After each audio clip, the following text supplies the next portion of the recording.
Same here. Nice. Actually, no. When did I started with Bug on her Starfall one? That was my first D&D experience, and that's been about 2 years ago. So yeah, I'm only 2 years into it. Been a player, and I just started DMing 2 months ago, Oh, damn. and How many mine is sessions not. have you DM'd? Last night was actually session one. We did session zero a few weeks ago, and then I did session one just last night. But the way we do it, it's actually an in-person setup. It's local here with a couple of friends of ours, and I have a digital game board that I built with a TV screen, Oh, and I just nice. have everybody sitting around the kitchen table, and yeah, I had apparently finally had enough cameras last night to catch everything, all four or five of them that I used. Now, what TV did you use for the horizontal mounting?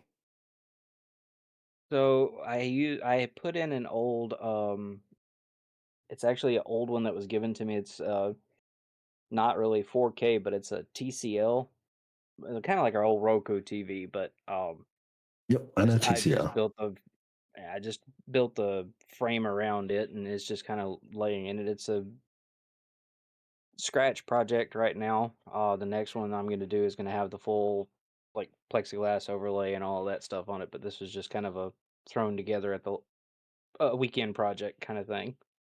Okay. Because, yeah, it's one of the things I want to do because that way I can run a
2,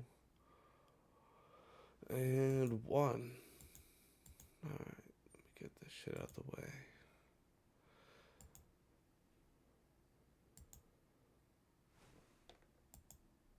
Cool. Hello, everybody, and welcome. We have a DM Q&A with newer faces, like always. So to introduce everybody, at the bottom of the screen, the one, so yeah, the bottom of the screen there is Magelord. Say hello. Hello. Then my guy in the mysterious hood over there is the Mind's Eye. One of Hello. my current players, Odoroshi. Then the Evening. two friendly faces that we see, Phoenix and Rottweiler, both from Solid 10. Hello. So we have all of you have various experiences of being a DM. Most of you coming back to the table, others just starting their game. So this is gonna be pretty fun, pretty chill, and I see a lot of our friends out there tonight. Big shout out to Solid 10. Thank you for always being here. And so, first question of the evening. What do you guys use, Milestone or EXP for your sessions?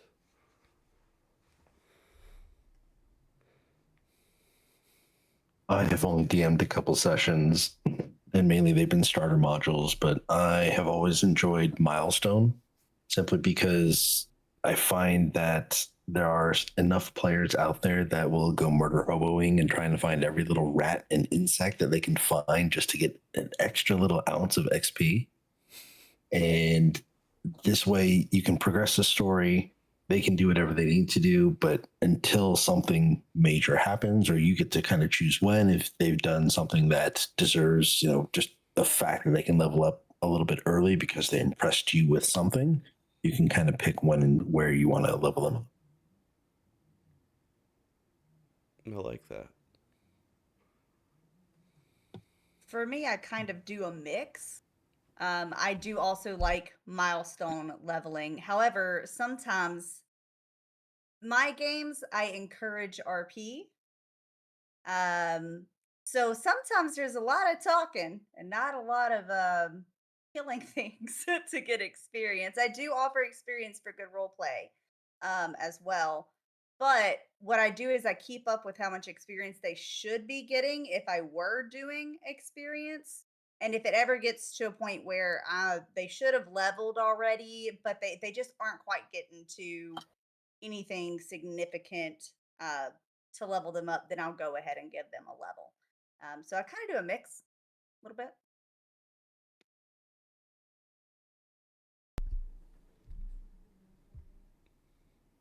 I've been kind of leaning towards the milestone part of it, but I'm like Phoenix as well. As mine's more role play. They talk a lot, not very much fighting. We are only just in session one, but uh, yeah, that I do it to kind of keep focus on the story versus doing the grinding and everything of it.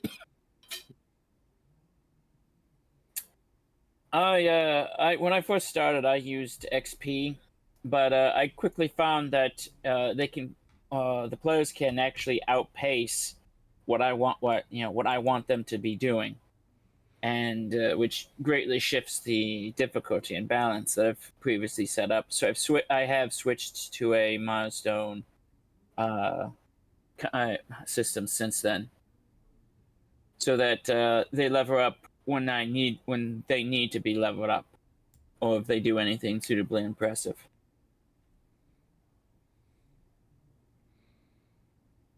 Those are all really good answers. Um, I have this the first time I've been using Milestone, and I kind of need that EXP as a backbone for what they need in order to push the story. But yeah, no, I like everybody's answers. Next question. What homebrew items or monsters have you made?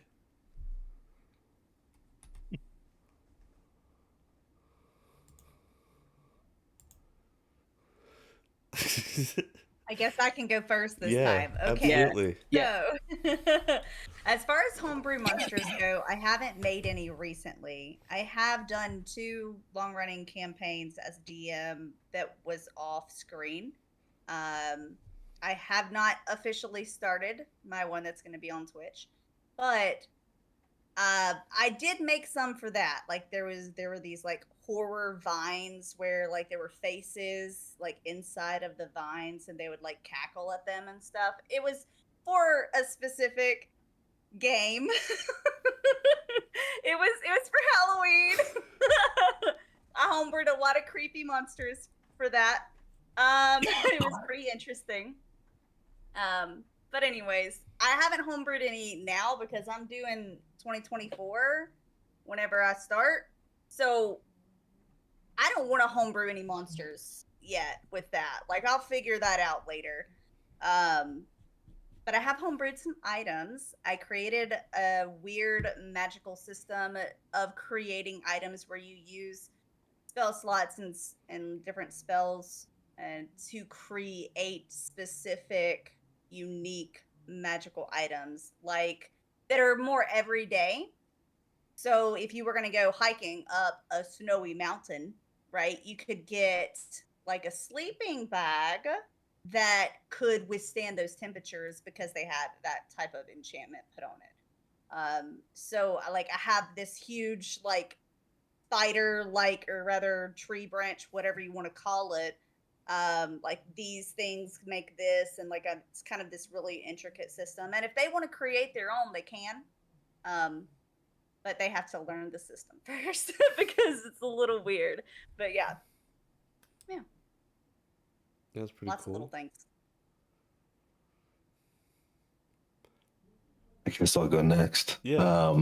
I have homebrewed a couple items, basically legendary weapons for my lesser gods to use. One of them being the tectonic guillotine, which if the party does end up meeting and potentially fighting or seeing this lesser god Armagos fight, the tectonic guillotine was used in the past. He now has something called the what was it? The world cleave. Excuse me, the Eclipse Cleaver Hammer Axe, which is basically a giant war hammer that has 2 axe blades on the backside in a V pattern. And he can leap around, smashing the ground and changing the elevation of the flooring. He can literally smash somebody up against the ceiling by hitting somewhere else on the ground and having that the ground beneath the players or beneath enemies shooting up to the sky. I also have what I hope to be a terrifying location in my world called the Blackwood Forest, where there are a number of different beings that have mutated, evolved, and just become something. They're more terrifying and more abstract than the normal everyday creatures. There's basically a group of ants that are the size of wolves, and they have they kind of are paired up and they team up with lightning bugs that can literally chain lightning from one to another to another to another and finally hitting somebody and doing massive amounts of damage. Although my favorite one is not for Halloween, but it's for this area. It's called the limb larva, which has to do with little bugs that sit on, they're grubs that sit on tree branches and they hang down some sort of like a silk strand. And as somebody walks by, if they don't pass a strength check, they don't break the strand and the strand attaches to them and the limb larva gets pulled off the branch and it pulls itself up its silk strand and starts trying to burrow inside the player's skin. And once it gets inside the skin, it tries to take over that appendage as a parasitic host. But there are different ways to remove it, whether it be reaching in and literally ripping it out of your skin, cutting it out. There are a number of ways that it could be removed.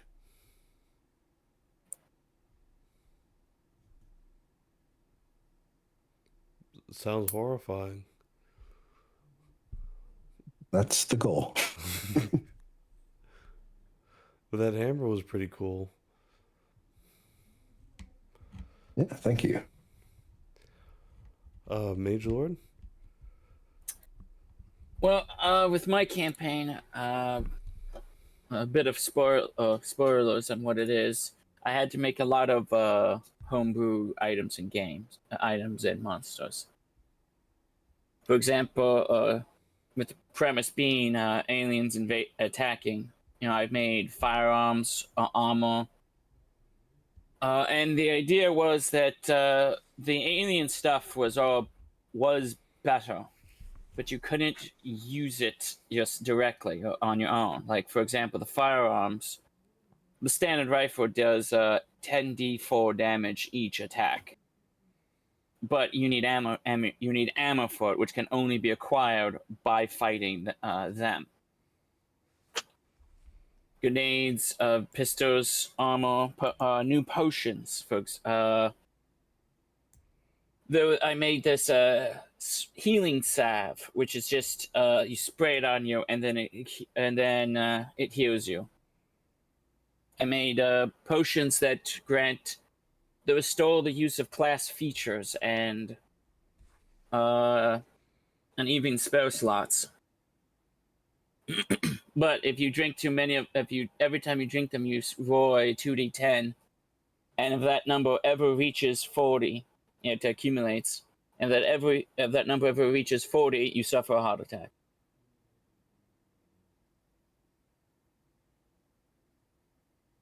So I had to make a lot of stuff like that for monsters. Like, well, this is an alien trooper. Like, nearly all of the monsters in the campaign are homebrew, to both account for the fact that it's a race that's not quite accounted for in D&D, and also they're using technology not normally found in D&D.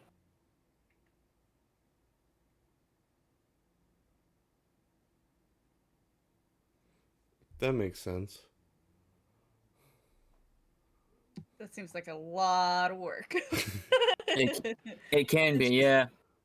Throwing that out there. Good job.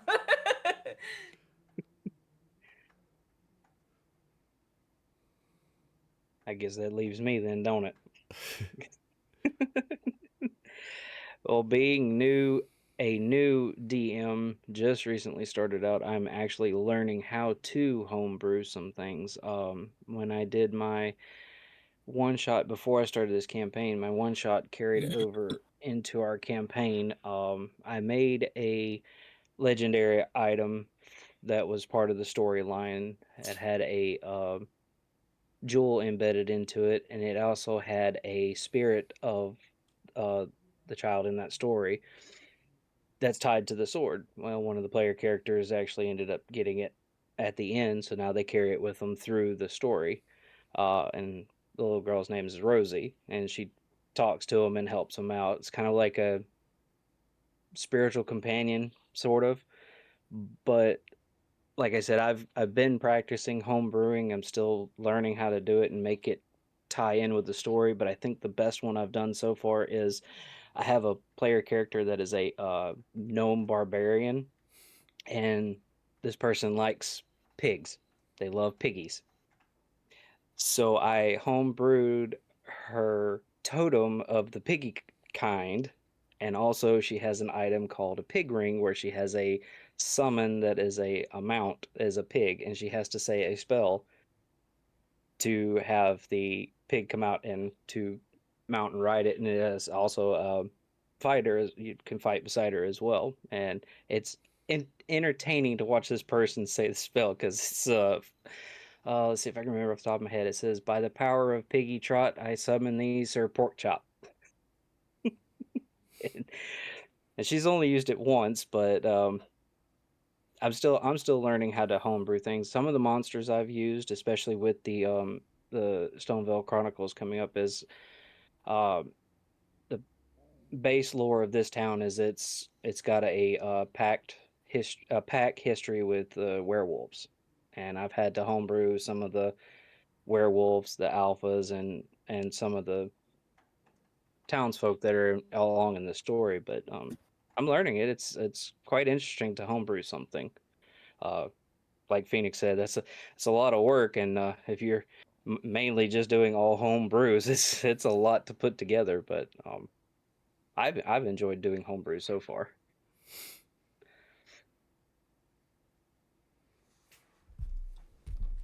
Piggy ring. That's so fucking cool. um, I used to love pigs. I used to have like 30 something little figurines. I don't anymore. I got rid of all of them.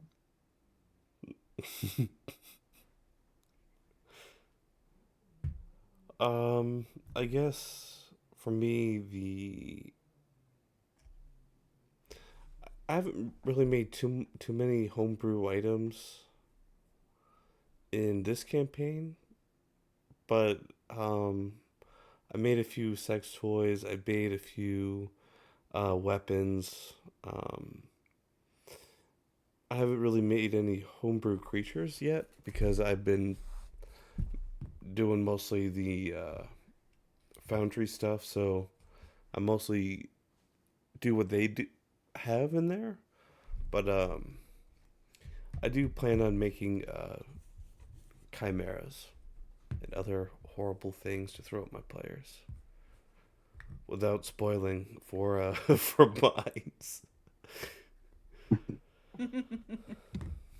All right. That doesn't sound appealing at all.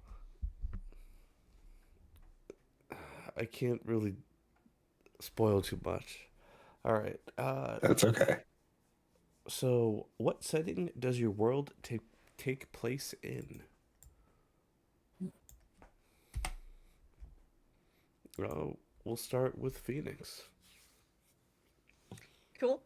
I have a homebrew world. I've made my own gods and goddesses and just deities in general. That world is called the Realm of Solarine. I have a main continent that's grouped up into 3 different nations of sorts. Diovia Empire, Escharin Kingdom, and I can never remember the last one because they aren't supposed to go there until they're at least level 12. That sounds like a warning to somebody. I've warned them so many times. No, if they try to go there, they won't be able to get to the dangerous part anyways. At a lower level, it just won't happen. Kriviel Dynasty is that one. So, and then I have another continent that I created as well. I haven't fully developed everything with that one yet, but yeah. So it's my own homebrew world, classic fantasy type world. I don't really know what else to say about the setting, other than I made it. Hey, that's a achievement or a feat in itself. I like making the world itself. Yes, I do too. Animal, like beasts, not necessarily.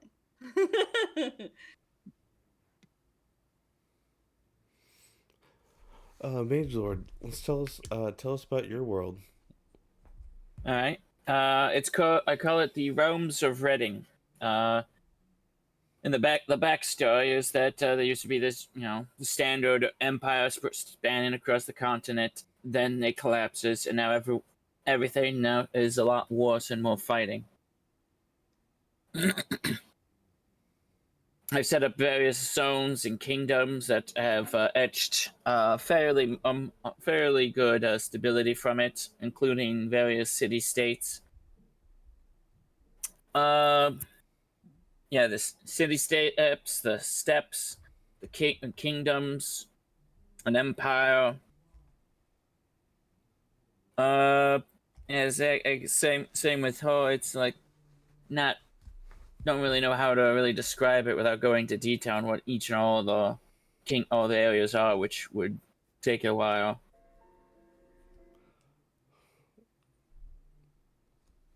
I don't doubt that. I think if we each explained each kingdom, it'd place in our world, it would take at least an hour minimum a person. But no, that's still pretty cool. Like, I think aspects of sci-fi D&D is the most attractive thing I can think of for tabletop. Like, I love it.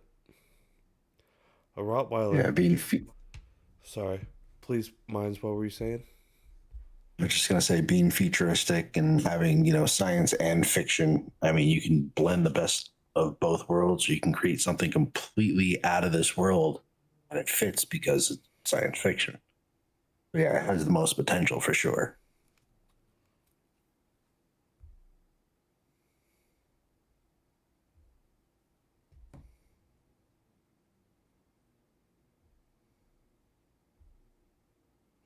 All right, Rottweiler. What's your setting of your world? So for our when the one shot started, I actually took it from a book that I had found online. Is called The Curse of Traskell Castle, which was done by the Dragon Trapper Lodge.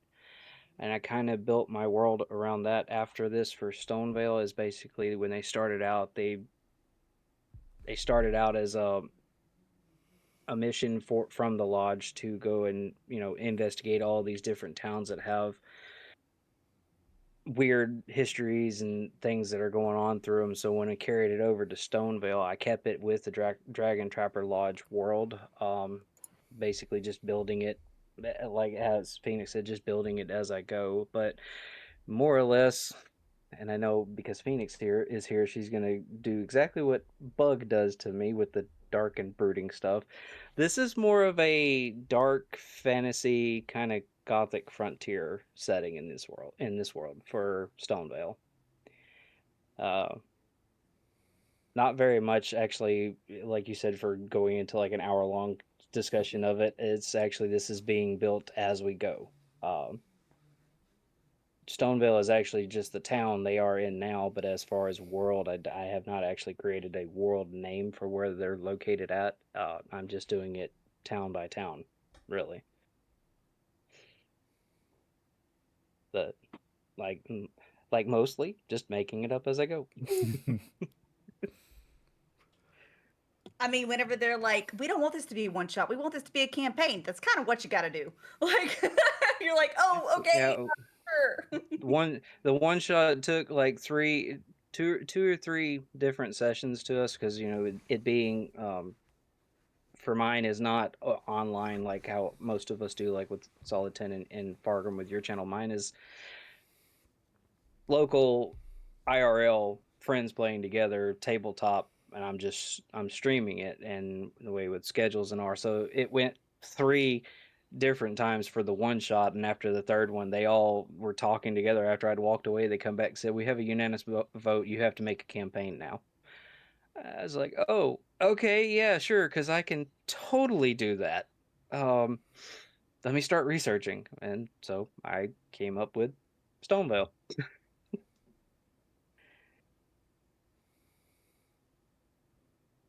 That's Sounds like an awesome setting. It's been fun so far.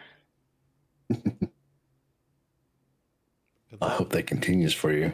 It's always fun to create something and see how everybody reacts to it. Well, we did session 0 recently and just did session 1 as of last night, and they're already still messaging me today like, so when is the next one? Because we're ready to continue the story. That's all. It got to be the greatest feeling in the world. Yes, it is. Awesome. Well, I think that leaves me as the last person up for my setting. Mm-hmm. Yeah, I recently just finished it, or finished it to the degree that I want to, at least for this point in time. I spent 4 years on it. I built an entire pantheon, just one goddess, 5 elemental titans of the world, and 2 lesser gods. It is set in kind of high fantasy, dragons, mages, dungeons, warlocks. Of course, there is the racism and the discrimination. Elves hate dwarves, dwarves hate elves, stuff like that. And with everything else that's going on, I have about 16,000 years worth of history for it. So I have planned this out so that I can run multiple campaigns in multiple different time periods. The first one is a success. I really like to go all in and do everything that I'm not supposed to do or that I'm told a first time DM is never supposed to do because it's been a passion project. But I've got 14 capital cities for the countries. I have taverns and inns. I've got about 40 different door puzzles and about the same amount of just puzzles in general that I can kind of drop in wherever I need to, including inns. I've got notable landmarks. I really set up this world to be as sandboxy as possible, where there is an overarching storyline, but if the party really wants to, they can stumble their way into the deepest part of the forest and end up meeting a Tarrasque at level 3 if they decide they're not going to run.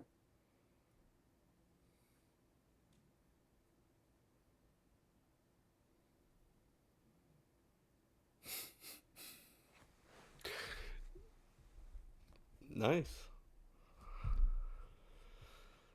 It's a little terrifying. Yeah. Oh, I mean, there will be warnings and alerts, and yeah, you hear a snoring sound, but the entire ground is rumbling. And if they continue on, you notice this. They continue on, you notice this. They continue on, you're face to face with this sleeping Tarrasque. What do you do now? I tried. Yes, exactly.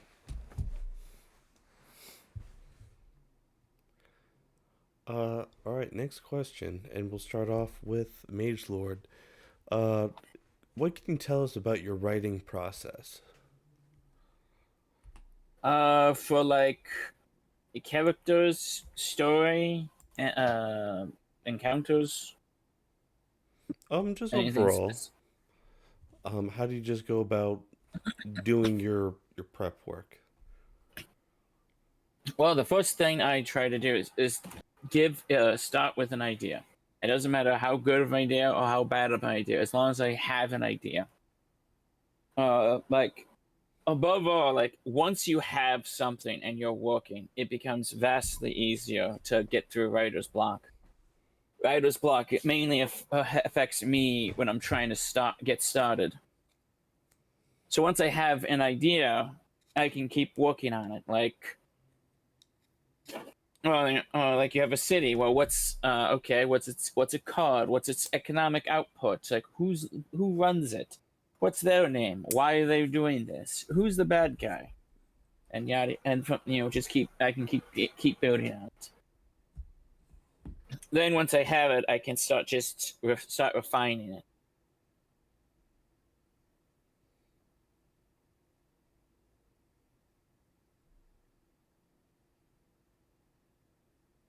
Bless you. No, that's a really good rule of thumb. Honestly, I haven't even thought of it like that.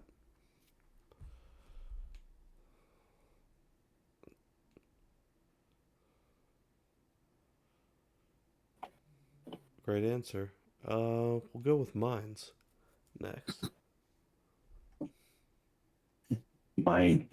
And this is for writing technique in particular, or Writing technique or how you go about preparing for a session. well, writing technique is I end up figuring out how I want the story to progress. I come up with the milestones. It's kind of funny. I wrote what I considered to be the idea for my campaign, and I called the elevator pitch. And it happened to be about a certain, this big bad evil guy took over the world, and the party is now over here, and they're trying to deal with what happened. And then it was kind of more of a reaction. It's like, I don't know if I can design a story around this that will take people from level 1 to level 20. So I started writing the origin of the BBEG. So I created another campaign, which I thought would be from level 1 to level 10. And then from level 10 to level 20 would be my original idea. So now I have part 1 and part 2, but it's more of everything I do is I'm like, you know what would be cool? This. And I put it down. I go, okay, well, how does that fit into this world? I end up adding 17 more steps because I go, okay, so, well, what if this conflict were to occur? Okay, well, if this conflict isn't here, that means that these people are in conflict with those people. What are those people fighting for? Okay, well, now I have to create those people and figure out how did they come to be that way? And I end up writing a backstory for them. And then, okay, well, that means that I need to write this in to fit in. I just keep going down the rabbit hole. It's part of why it's taken so long is because I like to get all the details. As for prepping for a session, I try to plan what different NPCs or what locations the party's going to go to, and just try and familiarize myself or refresh myself with those particular locations as best I can, and kind of plan out, okay, well, where do I think the party's going to go based on their backstories? What type of information are they going to look for? But you really can't plan for that. So, I mean, the best part is, or the best thing you can do is remain flexible and just kind of be ready to improv whenever you can.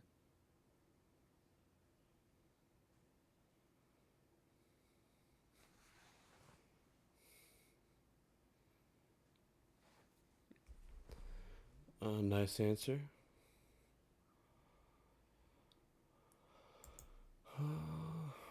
Roddy, did you answer? Who hasn't answered? I think I lost track. Me and Phoenix. All right. Me and Phoenix. All right. So please. Well, I basically do a combination of just of what Mines and Mage have both said. Like Mage said, you start out with an idea. Uh, so for mine, I've started out with the idea of what is in the town, who's in the town, create the NPCs of the town, make a couple of main characters that go along with the quest that they're going through. Also throw in a couple of NPCs that are just kind of like throw offs. So be like, this one's over here saying something, and they'll go ask them a question and be like, hey, do you know this, this, and this about the town? It's like, okay, here comes the improv part because I didn't give this character anything. So sure, throw it in there. Um, but mostly mine is like I said, starting out with the idea, build the world around it, create my NPCs for the town or the world that they're in. Uh, I take actually a piece that Solid 10 DM does. I make bullet points of what I kind of want to look for the campaign or session to go through, but then the rest is the players are I let the players tell the story mostly as well. I give them key key ideas through the campaign, but then they're basically, okay, well, we're going to go here and here. Okay, well, you go here, this is what happens, or this is who you see, or this is who you're talking to. It's basically just all of us all making the story together. Because if I sit down and try to write it, I'm going to do just like Mage said, get writer's block and be like, now what was I talking about just a second ago? What were we doing?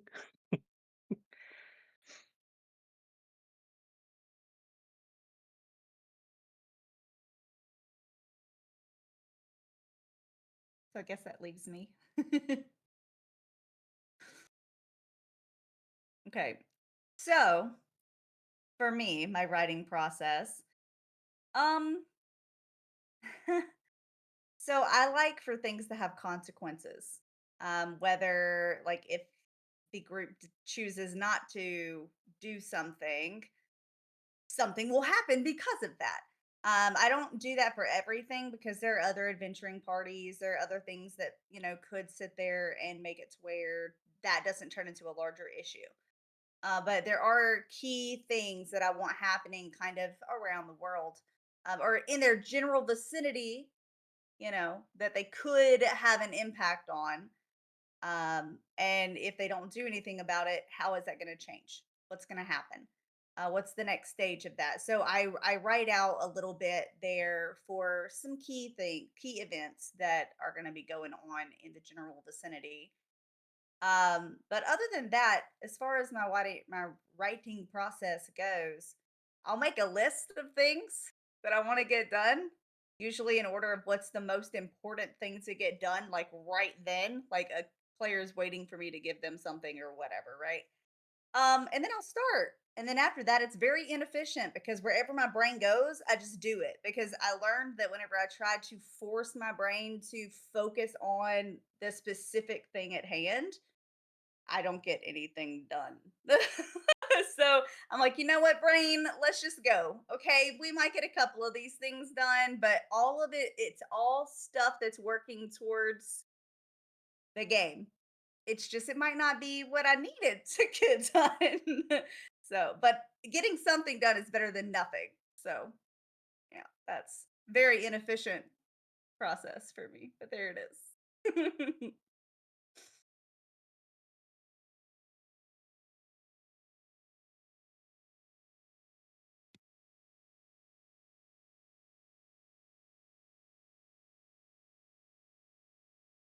I've been muted. Um, I was just about to say we can't hear you.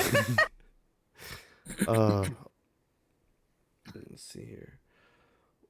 What has a player done that's thrown you for the biggest loop or changed the course of the campaign?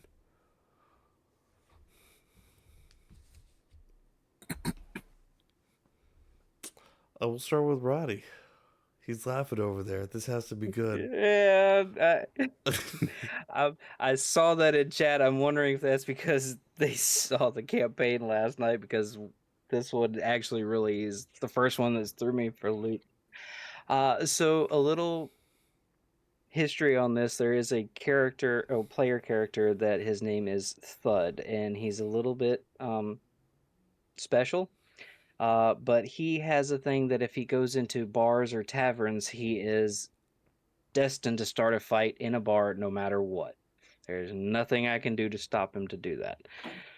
So as of the session last night, they go into the tavern of Stonevale, and he begins to start a brawl. So I tried to make it to where that the patrons in the bar are not ones that want to fight or do anything. And there's a big sign over the door that says if you start a fight, you're going to get shot at by the bar person. So I thought I'd use that as a deterrent so he wouldn't do it. No, he didn't do it. So he still started a fight. So I tried to play it out, and then the rest of the characters came in, and they actually had a brawl against themselves.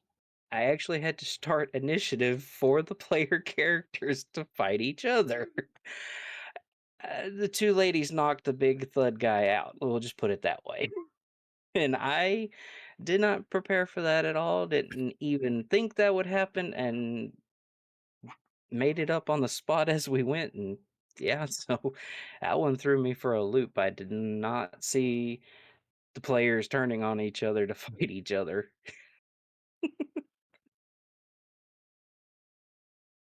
That's when you know you have a great campaign and great players. My last campaign, that's how some of the players met, was a fight in the street. Like session one, two people were just starting to beat the shit out of each other. And then, great campaign. It's a good omen. Good open. But player deaths are not. When players kill each other, that is a bad omen. Bad omen. But Just made it to where he was unconscious. When he woke up, he said, "So who hit me last?" And they both raised their hands. It's like, okay, I know not to mess with y'all no more.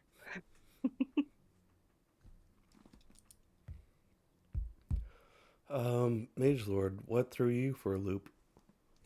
Or what Well, it's player a action? toss up between two separate events. And one, they had just gotten done with this mission for this person, where he revealed that well, actually he's on the side of the aliens. He just wants them to to suffer a bit, so that they use him for they have to depend on him and his help to take over the world to get a better deal later. So what they ended up doing, however, was attacking him. But this guy was an end game level boss, and they were level 5. So after a bit, I had them, I just let them hit him, free hits. At which point it he tosses off his cloak to reveal that he's he's actually just a massive host of mechanical mechadendrites. And imagine 100 metal snakes swarming out to squish you. It didn't go well for them. The second time would be when one of the players had this cursed sword who kept trying to influence him to do stuff. And so I would every once in a while I'd say, "Yeah, you should totally kill this guy." And they're in the middle of a church, and then the player just does it, and he kills that guy, and then proceeds to kill every single person in the entire church. And none of the other players didn't want to kill him, so they just kind of stood to the side, saying, "Oh God, why?" It's like, that guy was watering the flowers. He didn't do anything. And no survivors.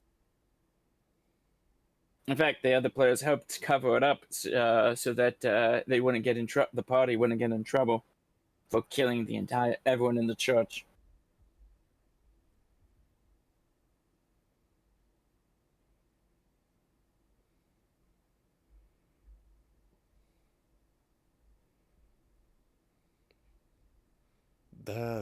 Wow.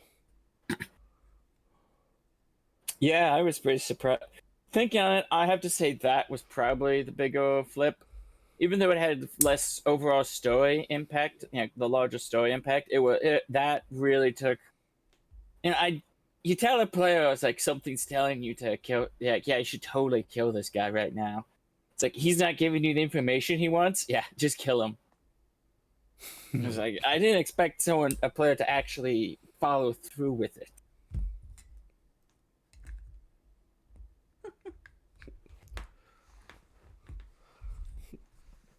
These players, man. Yeah. The worst part was that these weren't even statted. Like, these were commoners. Those guys with 6 hit points and an AC of 10. Jeez. Like, I didn't even bother having him roll for it. He just instantly hits them and then instantly kills them, because he's dealing 27 damage and a hit for a guy who has 6. And then there was everyone in the whole building.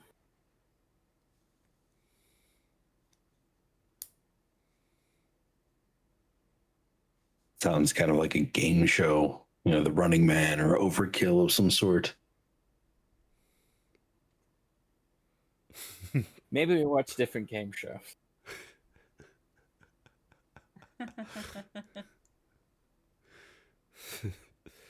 Yeah, the 80s and 90s were a wild time.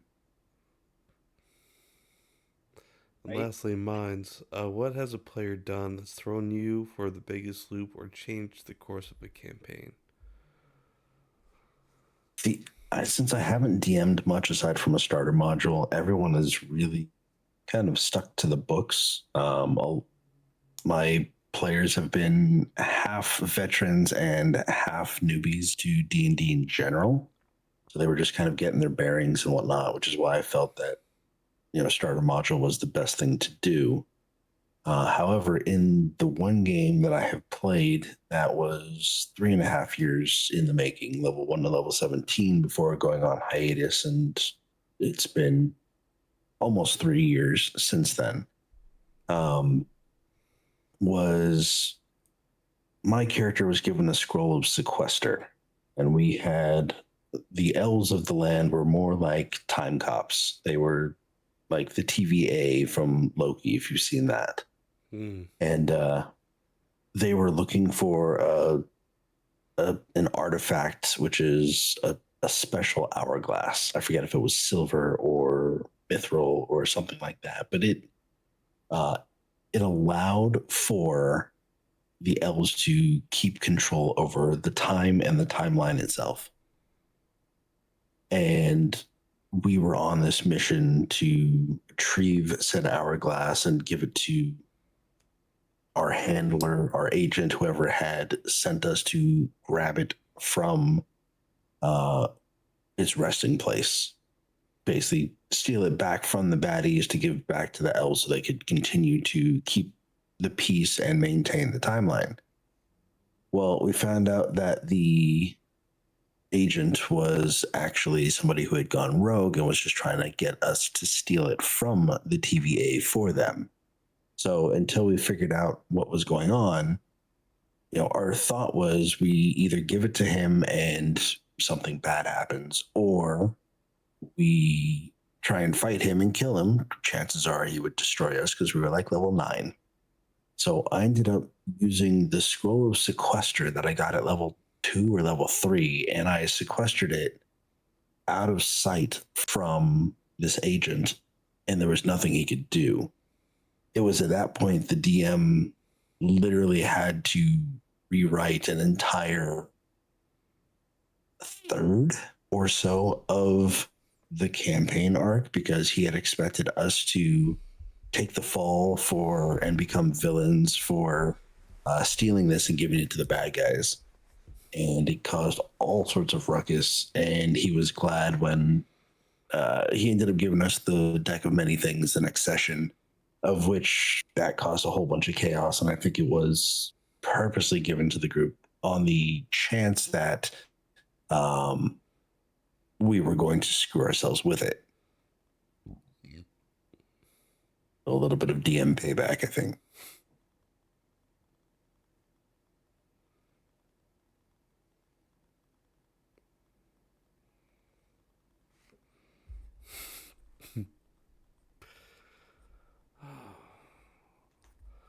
For me,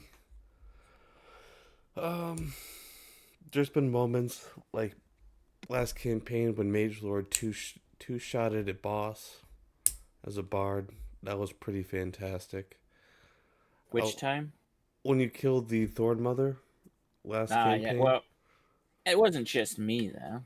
True, but you pretty much did 90% of the work.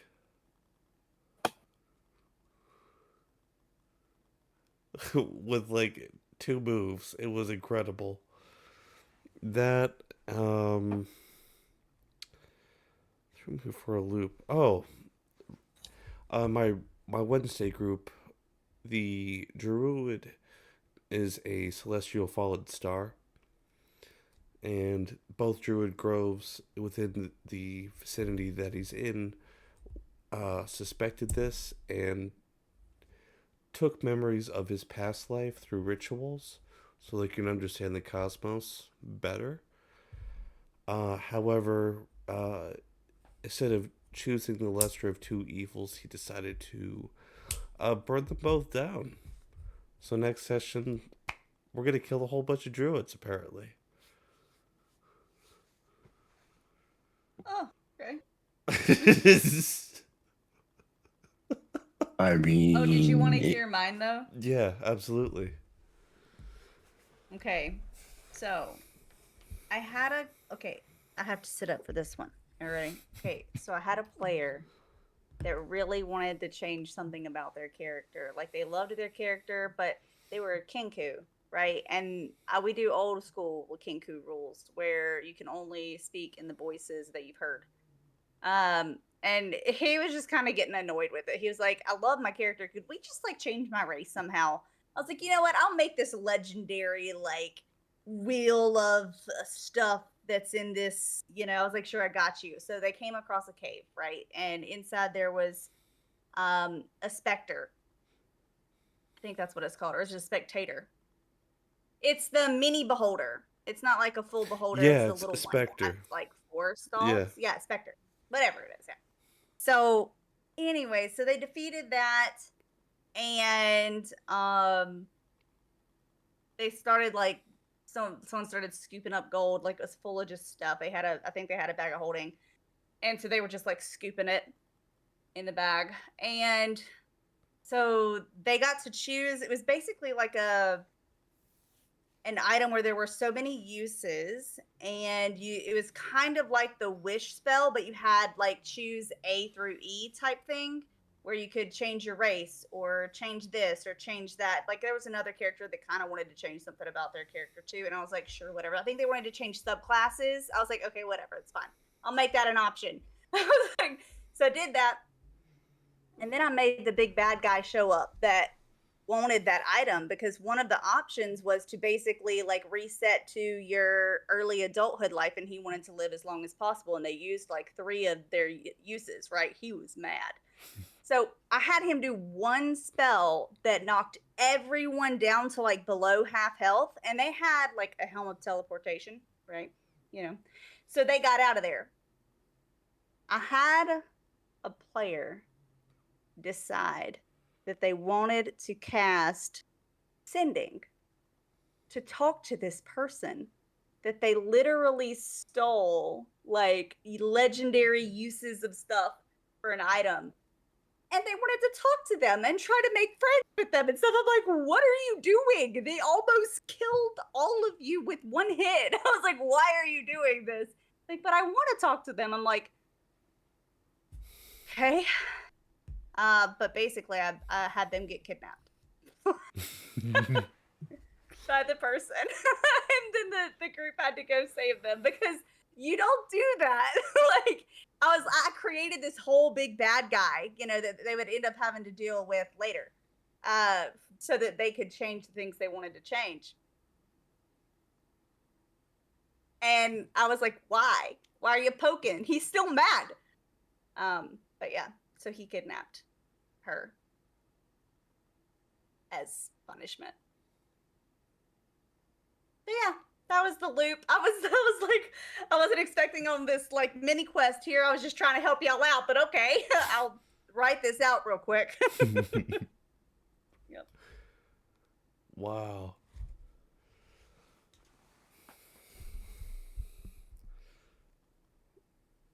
That was a really good question. Thank you, Dirty. I swear to God, those players, man. Speaking about those players, DM's on the toes. right? How do you use character backstories within your world? And we will start with mines. Character backstories have always been something that for the few games that I have played in, I've always enjoyed when they're woven into the campaign itself. So if the character backstory has plot hooks, I want to include them. If they have living family, if they have enemies from their childhood, if they have a good relationship, they'll become leverage. If they have a bad relationship, they become potential enemies in other seas. They become people that are trying to get revenge. But I try to use them as much as I can, or I will use them as much as I can, because I feel like that helps immerse the player and their character within the world. Makes them feel like the world is a living, breathing thing and not just a city that's, on a piece of paper. If you have a story and you put the effort into creating hooks that I can use, I'm going to make sure that I spend just as much time, if not more, trying to incorporate them. So you have more things that you can interact with, more things that actually make you feel like what you've done matters.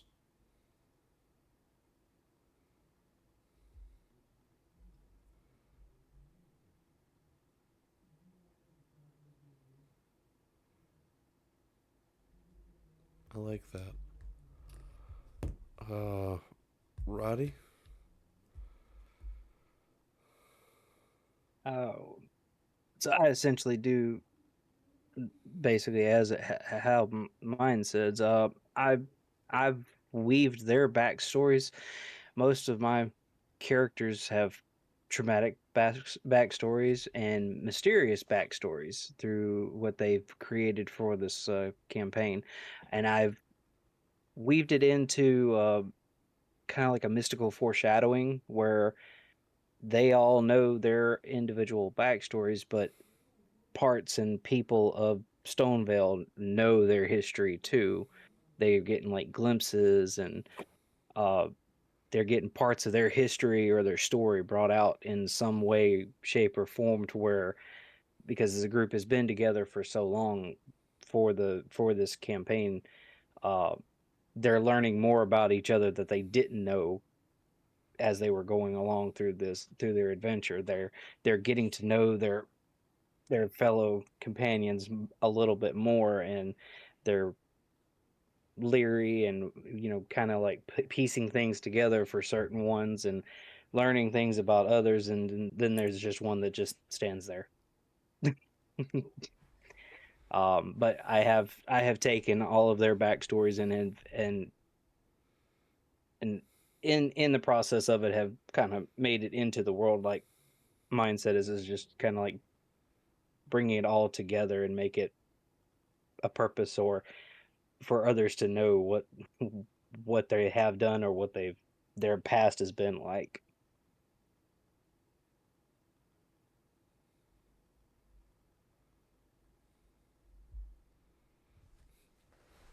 Heck yeah. Magelord? Um, for me, when I in pulling in the character's backstory, because often, for me, I gave them, information to then make their backstory off of. I then try to feed it back into it. For what my one player, there's this one kingdom that had this peasant revolution, and now they're a collectivized state, and I actually had two people from it. One person was a squire and worked with this noble, and he was really good friends with. And then when the revolution came, they killed him, and now he hates the revolution and thinks it's awful and that ruined the country. And another person was a lowly peasant who, when the revolution came, it kind of started improving things. And then a noble army came and burnt down his village. So now he loves the revolution and thinks it did a really good job. So they're both from it, and we hadn't actually reached that part yet before we went on hiatus. But they would have different they would have different reactions and outcomes, because like certain people would recognize that this person has the air of a knight, because he still carries around the armor and the emblem of his old house. And the guy's village was going to be rebuilt under the new order, and they were going to see that and find people they remember from their youth and be able to influence, what was going to happen there. So it's like you give like they build backstory on the world, and then you build the world off of that as the new bricks.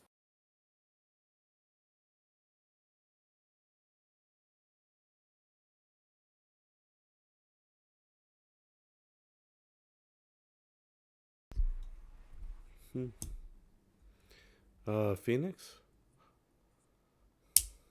Yes, I also like to weave in I always use that as how I describe it, is to weave their backstories into the world around them.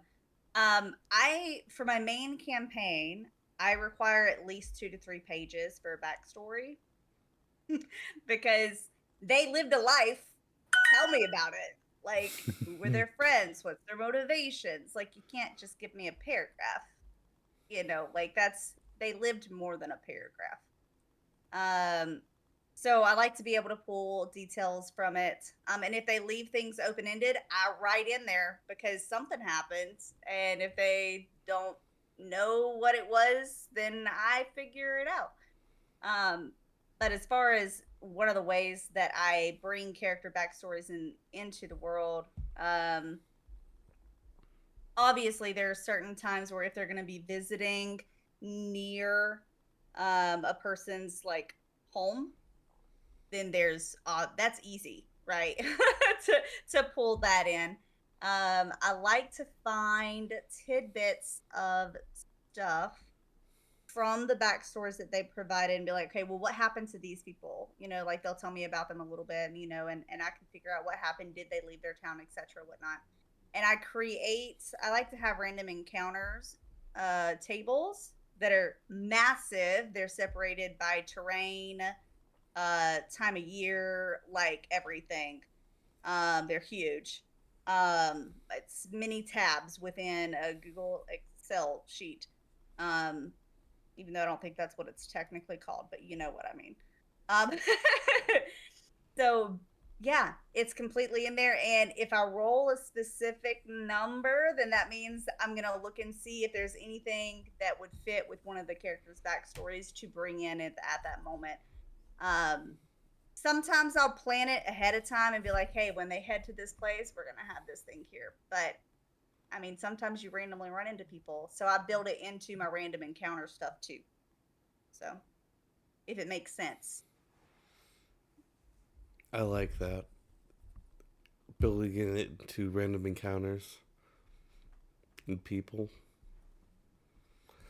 But yeah, backstories are a crucial part of my lore. Like, I even wait to write, like, stuff for my campaign. I'm like, hey, I need you to flesh out this part of your backstory for me, so I can get over this part. Um, but yeah, it's hand in hand, equal parts with what I throw to the table too, because it is our story at the end of the session.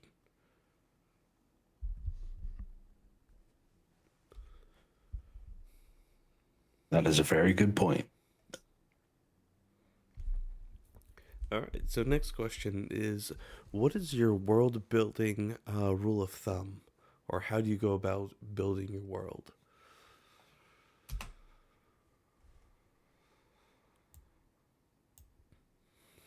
And we will start off with mines. I mean, I went over it, what, 2 questions ago? Yeah, I fair tend to enough. start with, everyone says you need to start with a small city and kind of build out from there. I built myself a story and my idea. And from that idea, that elevator pitch, I then said, okay, well, now I need to figure out what that entails. From there, I built the main cities, the capital cities.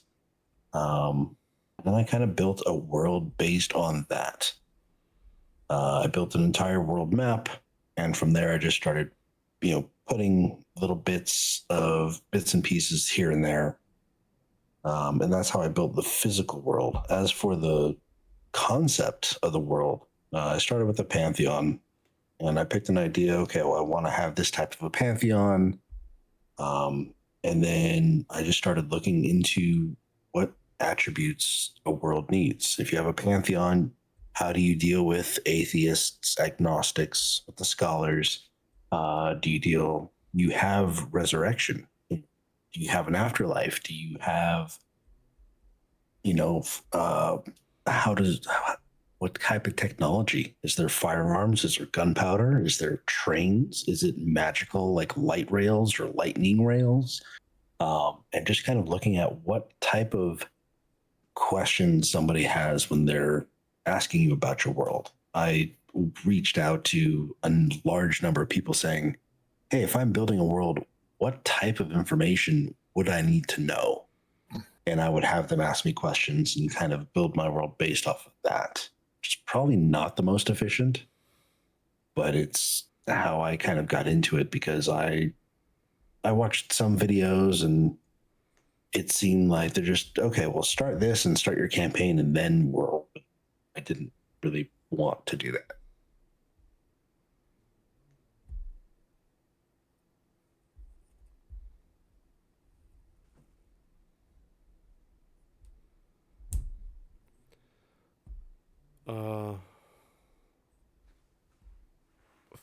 Rottweiler, if you want to go next. Sure. So being new to the DM thing, it's kind of been a little tough for me for the world build.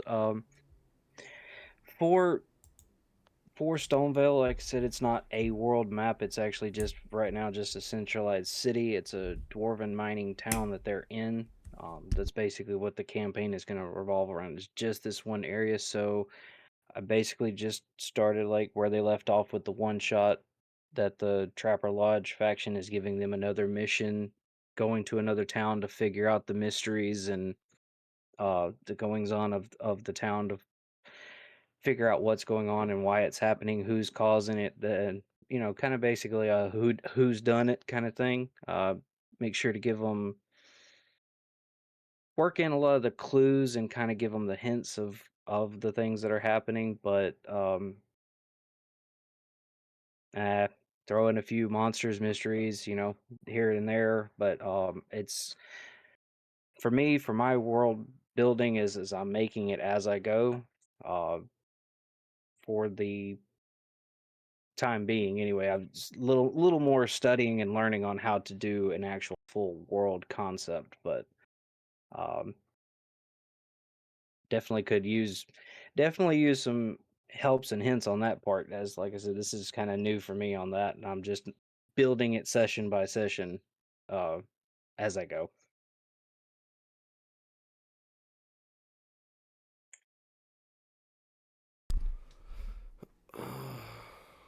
Not gonna lie, this question I just realized does sound very redundant to what is your writing process.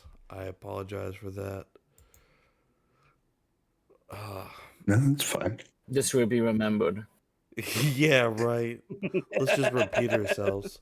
I'm sorry. Do you mind if I change the question? Or I'm fine. okay. We'll start with Phoenix. What's your favorite moments in your current campaign? Oh. Okay, so I don't have a current campaign due to health issues, but we are going to be starting as soon as possible. Right. Once health things are not acting up anymore.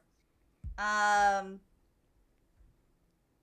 makes it a little bit difficult to answer. I have some things I'm looking forward to, but those are actually in other questions. So. Gotcha. I meant like you're a solid 10 since you're playing. Oh, a player. I get to talk as a player? Yeah. Okay. Let's see. Favorite moments in my current game. Okay. So with Oh boy, solid here we 10, go. I play Celine, which is a druid, and she she likes helping people. And a lot of her group has needed help, and she has helped them. Except for Hal, because she thought he needed help because he was all like distraught over his past love that's waiting for him, and he doesn't know if like he's gonna make it because we almost died on this bridge and all this kind of stuff, and he's been talking about that, and then all of a sudden he just confesses to her. And I'm like, wait, hold on, you threw me off. I had this whole speech about like, we can go take a trip to see her and all this kind of stuff. And apparently she's dead and has been for like 8 years. And I'm like, wait, I'm so confused. I thought that like there was so much of his character that was built all around like around getting back to her, and then she's not even there, and I was so confused, and that is the very first time I didn't know what to say, y'all. Okay. That's being caught off guard to the point where I'm almost speechless. It was a pretty nice moment. Nobody has done that to me before ever. But he did. Yep. That's it. Being caught off guard and making me have to actually like role play more was nice. I like role playing. It was just a lot of improv. Yeah, that's it. Magelord? All right. I think the favorite moment in a game. So they encounter the players going down this path, and they find a caravan that's kind of that got attacked by the aliens, and they're holding them on their knees, execution style, gonna kill them all. So they jump in, and kill the aliens. And the head of the caravan is thanking them. He gives them rewards, and he lets them know like they had stopped him for a stop and search, and as part of their efforts to control the area, even though they have no authority to do so. And they were peaceful until they saw what cargo he was carrying. And then they ask, I was like, "Oh, what cargo were you carrying?" And then he says, "People," and he opens up a top up to reveal the slaves he was carrying. Which, because they stopped, and that's why the aliens were going to kill them all, because they were slavers. And you just hear all of the players just go, "Ugh," and just kind of decide, we got to kill these guys.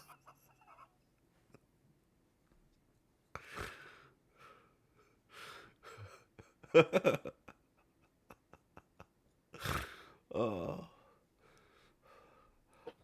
I love her when it's like unanimous group decision, like, God damn it.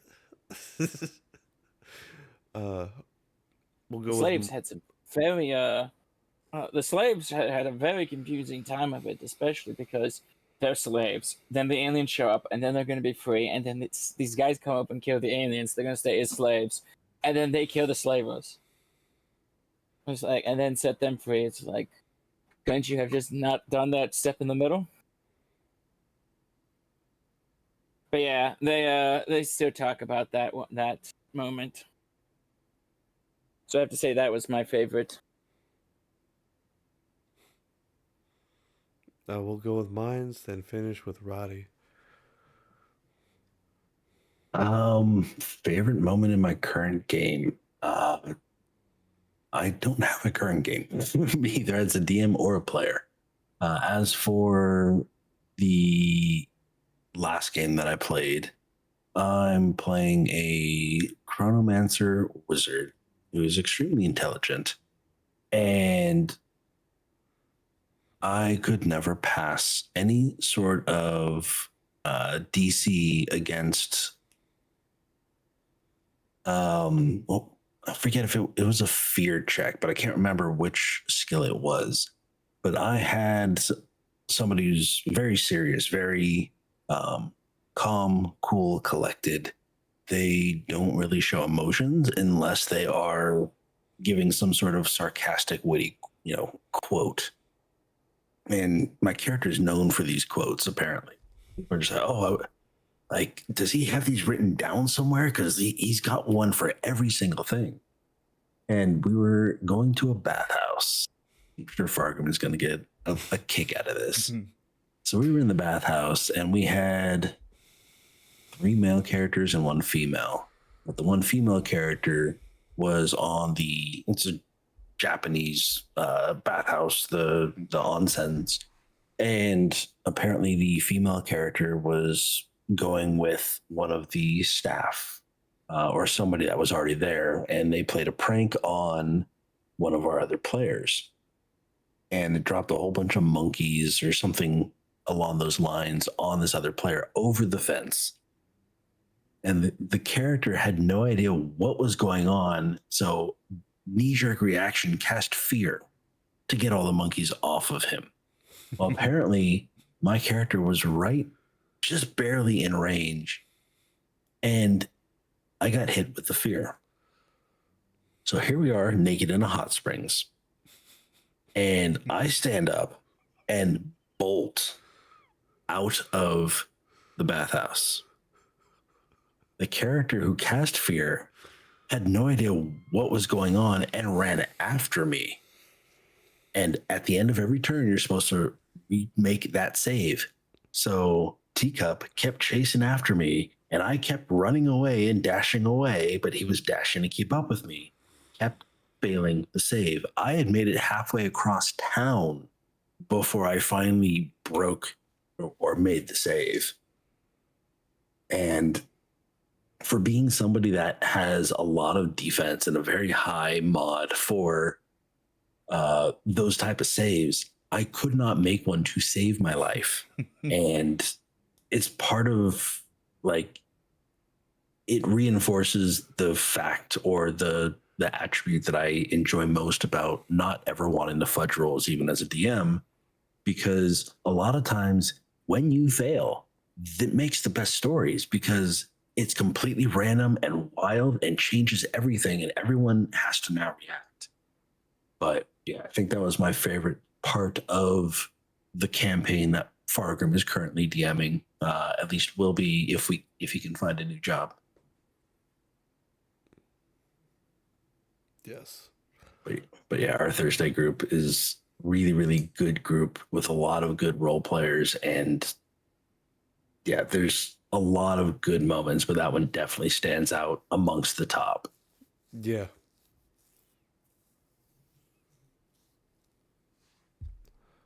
Roddy? Well, for the short period of our campaign so far, there's 2 for me. Oh.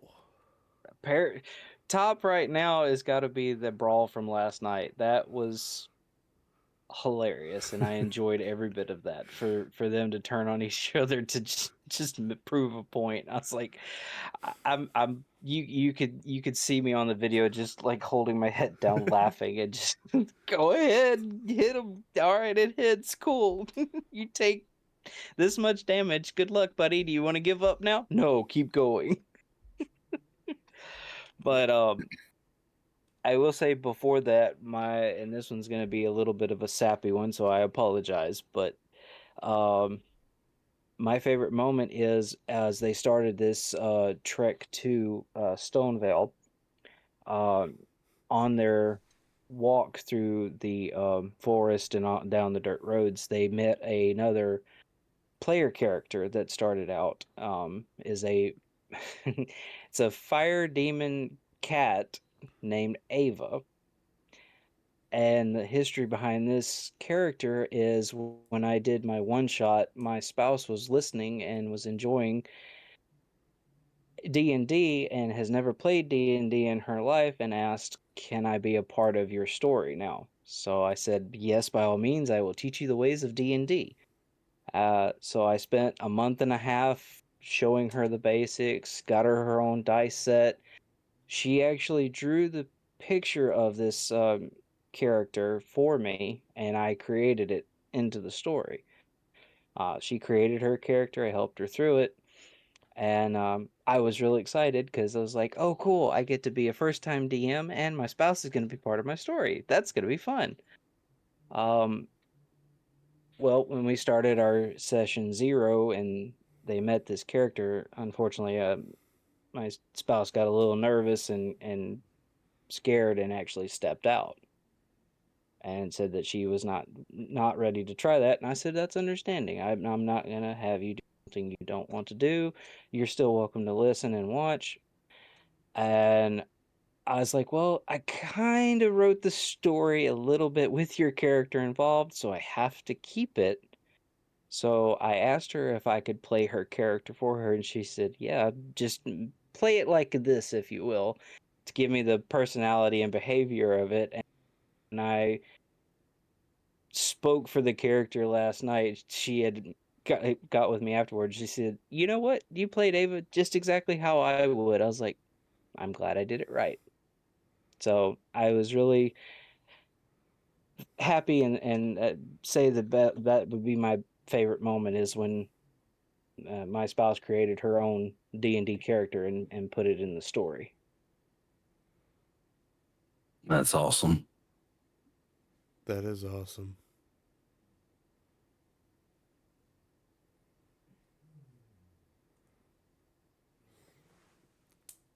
So for me, I would have to say for our Thursday group, the bathhouse scene was pretty good. Um, but teacup is a porcelain dragonborn. Dragonborn. So his skin is made of porcelain. So, my favorite moment with him was when he was first introduced to the party, and he chose his voice of Kaiba from Yu-Gi-Oh. And it's like, oh yeah, like very eccentric. Uh, his introduction and him meeting with the group was a very good touching moment.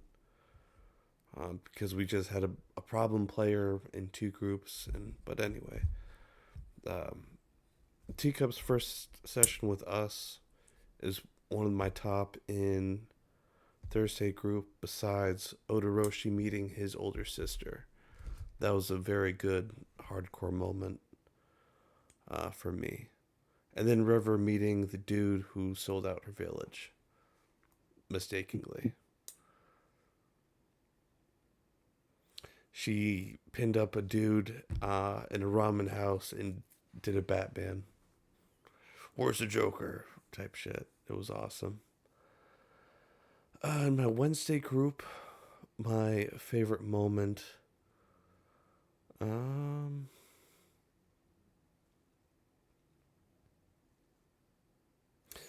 they convince. No. I don't really have a favorite moment with them. All of our sessions are pretty good. A lot of fun moments in that murder mystery type world. But anyway, next question. All right. So that one we already answered. What inspired you to write your current game?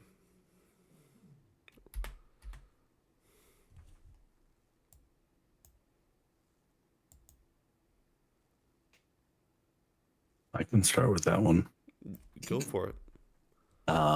When I first started, it has been a long time that I've been interested, but never really got around to playing. My best friend and I actually had some time off, and we decided we wanted to get a group together. So we joined a group, and that group fell through. DM ghosted before session 0. Got another group together with the same, me and my best friend, and we joined a group.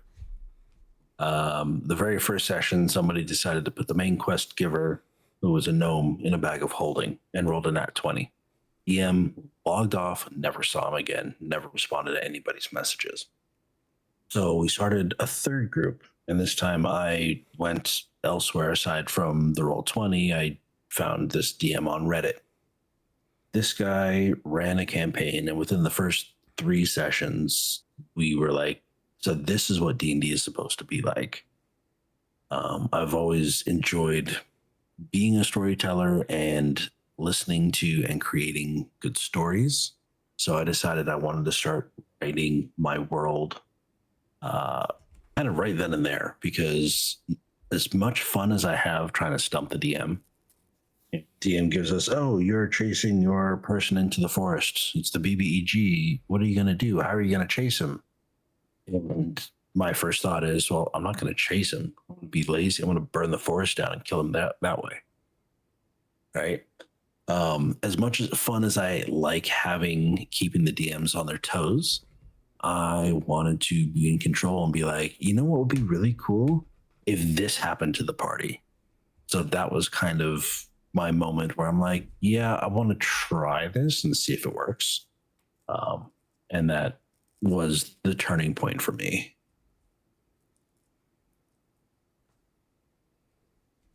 And so far, it's been great. As I said, I've done a couple different starter modules. I ended up getting the Lego D&D set from Lego, and I ran the one-shot adventure that comes with it, where you build in all the secrets and the hidden doors and whatnot into the set itself. And it's all about hot wings.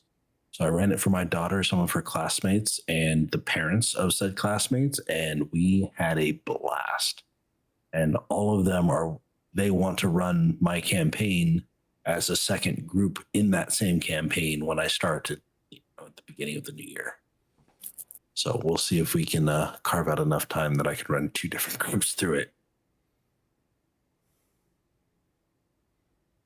That's incredible, dude. Phoenix? Yeah, I thought so. Okay, so what inspired me to write my current game? Well, it was a similar experience.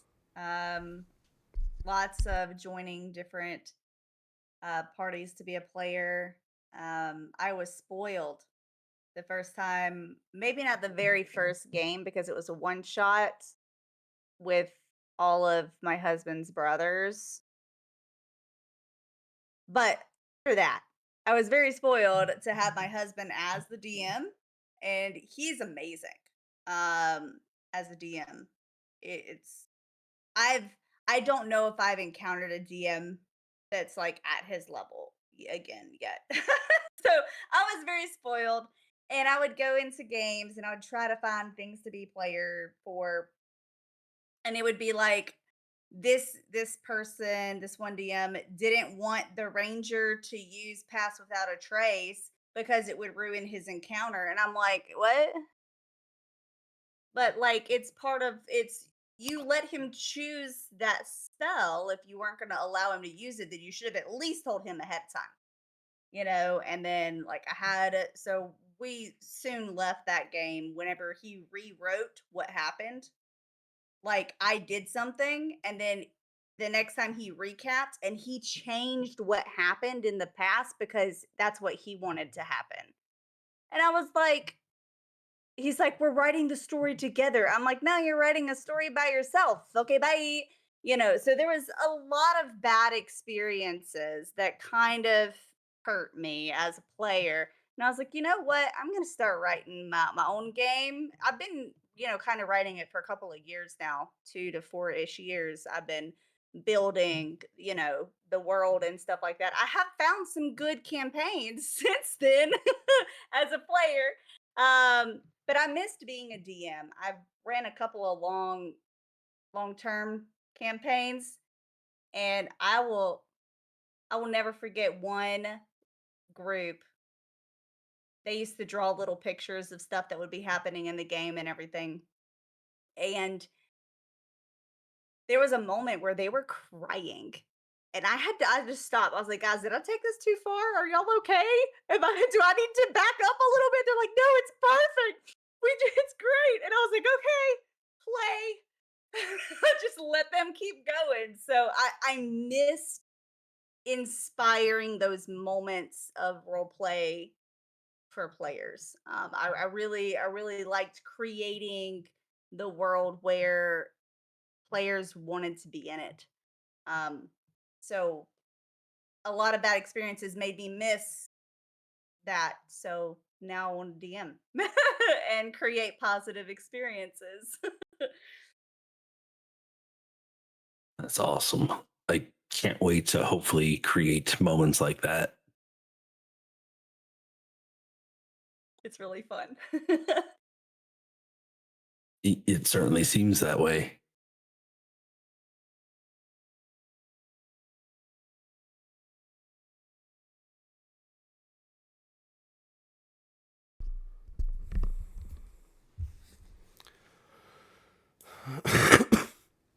Magelord.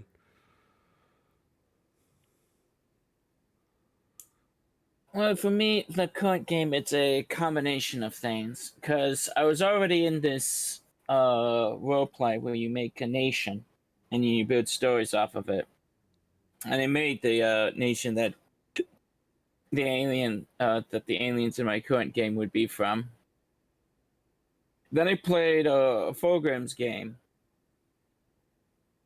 and it was also about a race of aliens invading the planet. So then that got me thinking. And they're doing this. How would this other my race do it? And they got me more thinking and thinking and thinking. And I thought I'll just make a game myself because I knew people from work who would be interested. And then yeah,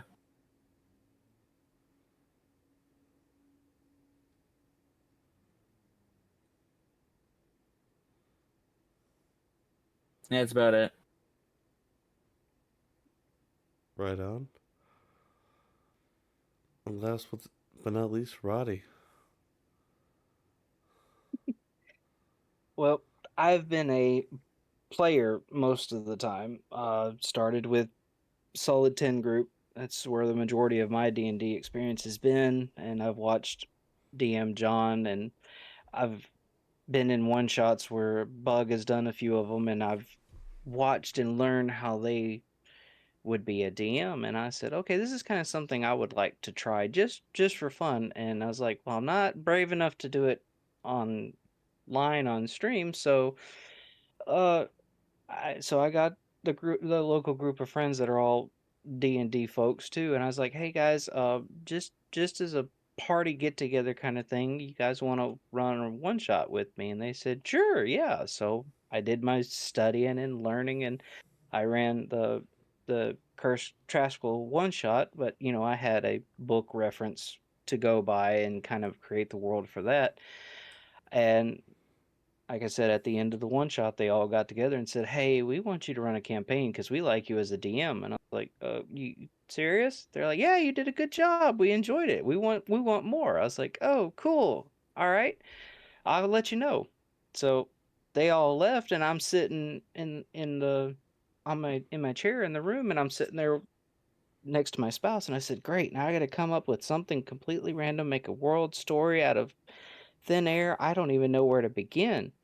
And she said, "Hold on a minute, I'll be right back." I said, "Okay." And she comes back and she has a notebook. And I said, "What is that?" She said, "Well, here." And I started reading it.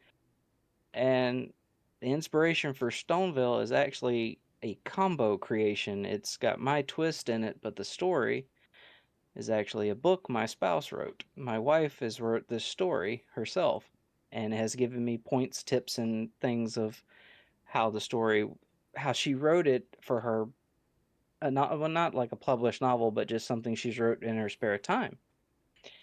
And I said, "Are you okay with me using this?" She says, "Yeah, put your own spin on this." So she actually was all excited and hyped for me as well, and she said, basically hands me her book and says, "Will you tell my story?" So I'm making it up from what she's written in her book, and she's given me most of the characters, the lore and everything of it. She just didn't have no name for the story itself, so that's how I created the name for Stonevale. We did that together, and I'm telling our story, the one she's written, and I'm putting my own twist into it as well. Dude, that's so awesome.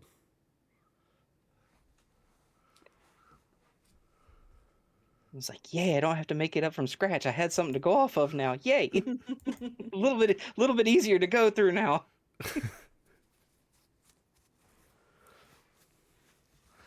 All right. Next. Uh, well, actually, I'll answer too. Honestly, for my current campaign, the story of Confucius, I learned that this mythical creature talked to his mom before she gave birth, and threw up a emerald tablet at her feet, prophesizing like his future and shit. So it's just like I want that creature to unite all my heroes together.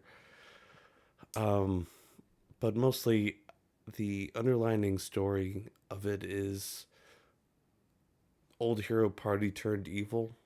So now new hero party has to kill them. But anyway, so what does your session 0 entail?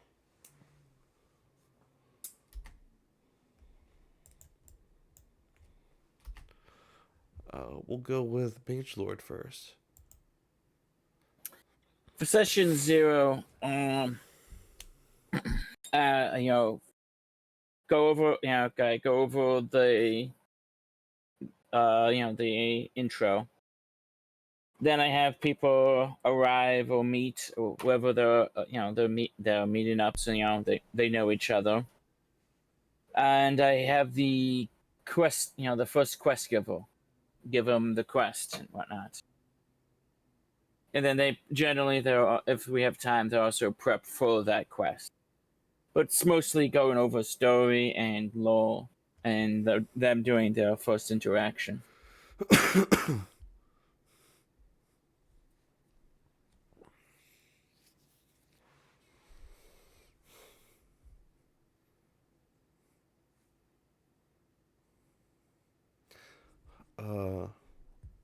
Roddy? So we've had our session 0, and it was a tone setting and introduction to the trappers group to begin their journey into Stonevale. Basically, what theirs is the lore and history of Stonevale being built in a forest near a mining mountain. It's a dwarven mining town. They were given the lore that there was a werewolf pack that was there before they built the town, and many years ago they made a pack agreement with them that if they give them a yearly offering, lamb, cow, pig, something like that, they won't attack the town. They'll keep everybody safe, and then they also don't tear down the rest of the forest, and everybody works together.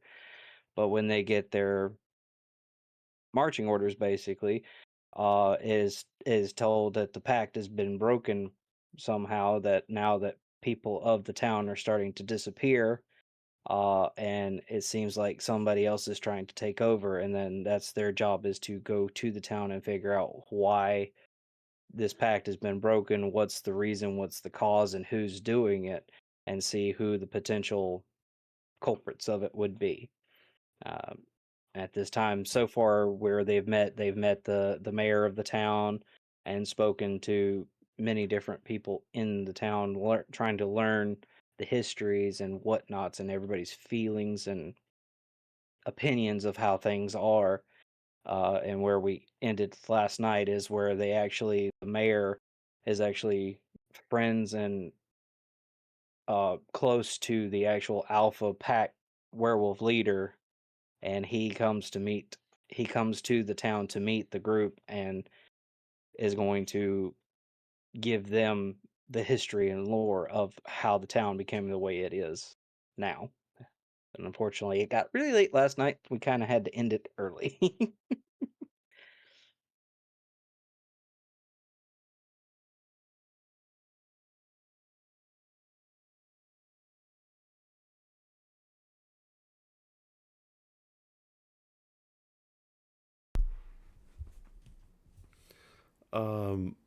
Phoenix? All right. So this is the session 0 question, right? Yes. So prior to session 0, each player would have already gotten me like their backstory and stuff like that for their character. Because I need to know what's going on with their character, but not everybody else does. So whenever I do the session 0, we do character creation in Fantasy Grounds, because that's the virtual tabletop that I use. So we'll do that, and we go kind of over like a mini overview of how to use it. I don't go into in-depth stuff, partially because I don't know the in-depth stuff yet. because there's all sorts of coding stuff and things like that that the players can do. And I don't know what that is or how to do it. But everything's coded in there that you need for characters. So, you know, like if you have a certain type of spellcaster, you know, like, and you choose the spells. So you would be able to like target and cast a spell, and if it had some sort of save that it had to roll, like you would be able to do their save. Like everything's coded into the virtual tabletop if you have the product, which I do. If you don't have the product, you gotta code all that by yourself. But yeah, so we go over a little bit of the how to do things on a basic level, like how to click your character and how to roll an attack or do this or do that. And anything else in the game, we just kind of cover as we get there. But yeah, and then we'll talk about what the people do know. For main campaigns, I don't like having it to where the characters already know each other. Because then I love the role play. I love them getting to know each other and getting close enough to somebody to where you trust them with this secret. I love seeing them grow. And you can't do that if they already know everything about each other. So yeah, if there are some character backstories that link a little bit, I usually don't let them know each other for more than a few months. But yeah, my session 0 is pretty short. If they have questions, they ask them. I go over different expectations, things like that. Go over, you know, a red card, yellow card stuff, etc. Like there's one player that does not want any player character to be under 18. Just makes them uncomfortable to have a player character be technically underage, which I get, you know. And plus there's a lot of social things involved with that, so we just don't. we just don't touch on anything like that. But yeah, so I mean that's pretty much it. Session 0s for me are usually fairly short. If they want to keep going, we might do the introduction of the characters to each other. Like I might do a little bit of the getting them together part, but then they don't get to go do the thing that they're getting together to do. You know, like they kind of like have a little bit of revelry in this or whatever. Have a little bit of RP moments so they can kind of get into their characters, some stuff like that, but they don't actually like go attack anything. But it'll be started and they're like, oh, we have to go do this thing, and then we close. So I'll do that depending on how long it takes and if they really want to start doing something, because usually D&D players won't play. So I'll usually do a little bit of a teaser at the end of the session 0. So I like that. You gotta tease them a little bit so they come back. And mine's? Exactly. All right. So for session 0, because I haven't had many, I've had 2 or 3. Really, at that point, the party would have known each other, at least for a little bit, like the players themselves. We know that we meshed, that we're all going to start this game. Session 0 is mainly about expectations and, you know, saying this is what I'm going to have in the game, you know, asking for if there's any phobias, any lines that shouldn't be crossed, just making sure that the players and the DMs are kind of all on the same page going forward. I have had a DM do session 0.5s, which are one-on-one sessions, which take about an hour or so, that you role play with the DM one-on-one, trying to get your character a little bit of background, getting the players a little bit into their characters, and it ends literally at the moment that the campaign starts. For example, I'm going to have everybody end at a specific street in a specific town for this session 0.5. And then when session 1 hits, everybody's there at the same exact time when an incident happens that kicks off the story. But aside from explaining homebrew rules, making sure that everyone is on the same page, and asking, specifically about, if there's any limits or any things that are absolutely lines that shouldn't be crossed for certain players, making sure that everybody is all accounted for. Also, just I would be going over either character creation stuff in the VTT, such as where the actions are, where your spell book is, making sure everybody has all the same spells, putting everybody, again, just making sure everyone is ready to go for session 1. Very similar to what Phoenix had said is, if I'm going to be using Fantasy Grounds versus Foundry, big learning curve for Fantasy Grounds that I have found, and I'm still trying to learn that myself. But for the most part, just making sure that people, if they have questions, how do you roll private rolls if we're going to be death saves, or how do you cast a spell as opposed to just displaying the spell in chat? Just kind of, again, preparing everybody so we're ready to hit the ground running.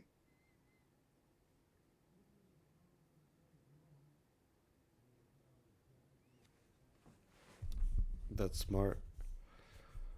For me, I like to teach. So, for example, I just switched over to Foundry, so I taught the players what I knew from my side of it, and I also gave them links in YouTube videos to for their side of it. Like, this is how you access your character sheet. This is how I can do it on my side as well.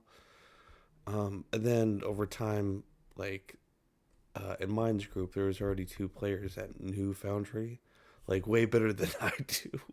So it's been a learning experience for everybody.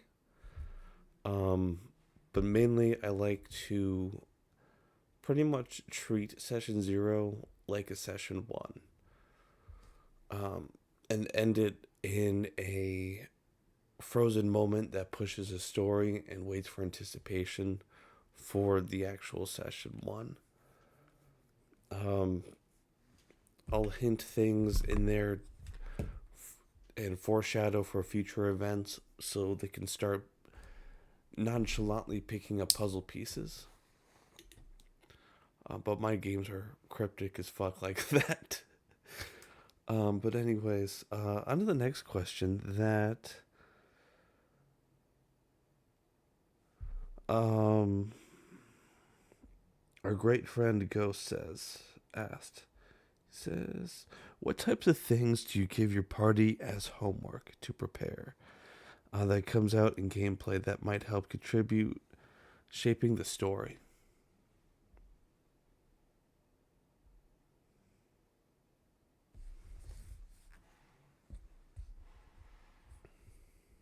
Can you repeat the question, Fargo?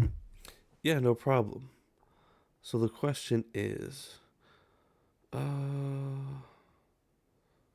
what types of things do you give your party as homework to prepare that comes out into gameplay that might help them contribute to shaping the story?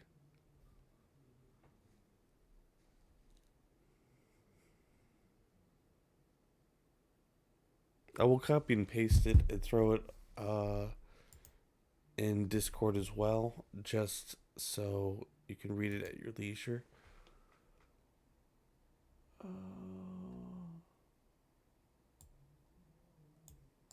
The only thing that I've ever given players as homework is literally if we end on a decision that hasn't been made, I ask them to figure out how they want to go about things. Like if we end on a cliffhanger, such and such, you open the door and you see XYZ, end session. I would ask the players to think about how they want to go about this thing so they can have a good role playing session kind of right off the bat, as opposed to going back and reviewing and trying to figure out, okay, well, what about this and what about this? That way they've had a chance to think in character what their character would want to do so they can bring a kind of an organized discussion about what's going on.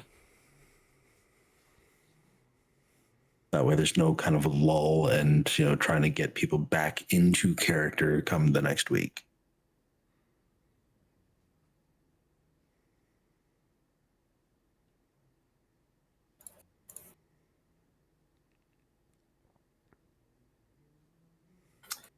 I would have to say I'm fairly similar. I don't really give homework. Like, yeah, if there is a decision, it's like, how do you guys want to progress this and go forward, or maybe if they're gonna go into this dungeon, I'll ask them like, what's your plan to accomplish this task, and then ask them, tell them, challenge them to come up with at least a base plan over the course of the week instead of just on the day.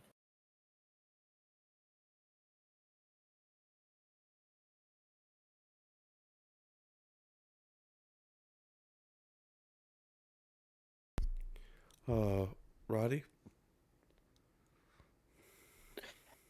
I haven't given much homework, but I guess for the one that I did just do yesterday, throughout the whole session, they were getting like maybe like tips and hints of things that were in the forest outside of town. One in particular is a couple of the townspeople had mentioned that they've had like visions and thoughts and dreams of a tall, dark figure that's in the forest with red eyes, makes a screeching sound of some sort. Um, it's a mysterious figure. It's not any of the werewolves that they've seen through the towns, through with the town, and not anything they've noticed before. Um, and when we ended last night, I asked them all. I said, "Okay, so because with us meeting in person, it's really hard to do an every week kind of thing for this. So I'm actually spreading it out. It's actually going to be, I think, our next one won't be until end of October before we can all meet again because of work schedules and life stuff.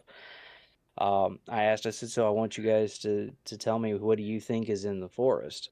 And they have all given me random ideas. Of course, being like 1 o'clock in the morning, I've got some of the most bogus ideas. Somebody actually said, I think it's Van Helsing out there. It's good idea, but not really.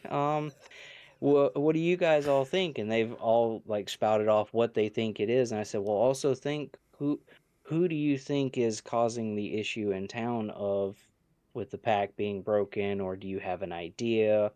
You know, basically tell me your thoughts of what you think so far is going on. And they've all throughout last night and through today, I've been getting messages from them saying, well, I think it's going to be, I think it's this, and I think it's so and so, and it's, this is what this way is. It's like, okay, so what they're feeding back to me, if it is coinciding with how the story is, I can say, okay, well, I can put this in here for that, or, they're helping give me ideas for progression of the story, but also thinking outside of the box. And I do have a rowdy crew of players here that think way outside the box, plus left field. So, um, but I've done that on a few of them that we've done. Is I'd ask, what is your opinion, or what do you think is going on, or how do you think this is going to end up? And they'll usually tell me and give me their opinions and such, and be okay. And I had one that told me one and looked at me and said, well, am I right? And I was like, oh, I don't know.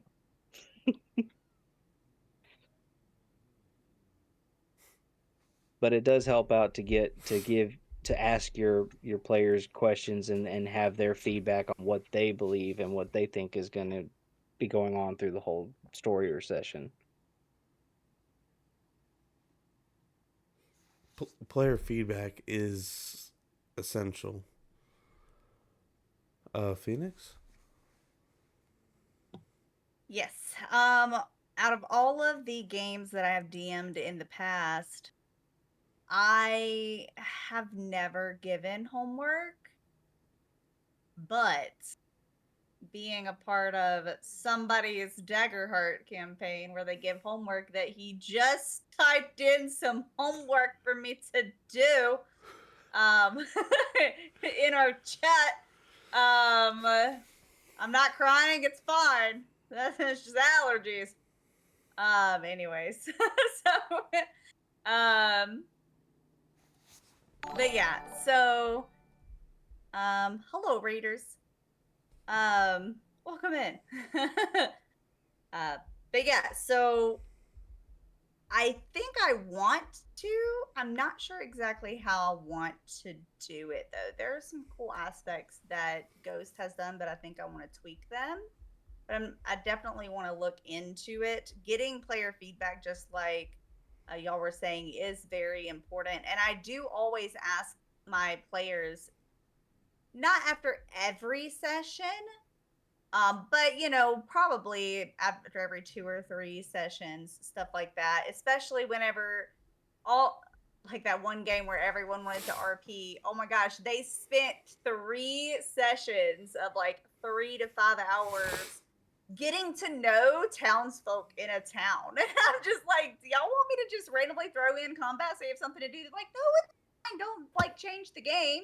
We want to do this. And I'm like, okay. So it's good to get feedback to know if, like, especially if there's a specific character that like you feel like you haven't touched on their backstory as much, but nothing's come up and they haven't gone in an area where it's just automatically gonna happen. I mean, I like to ask different questions like that. Like, do you feel like your story's not, showing up enough? I could always, squeeze something in fairly soon. It's just not fitting right now. And most of the time I get no with things like that. They always want it to be organic and want it to be the story. But yeah, I'm going to think about it now. I haven't yet, but I'm going to in the future. But I can't say what I do because I don't know yet. Fair enough. No, I miss Ghost campaigns. They're fucking superb. Uh, but yeah, um, as for homework, I only I kind of give out like group decisions, like, hey, you guys haven't made your mind about this, or what do you guys think? Like, I throw different ideas at them. Um, what's up, Bug?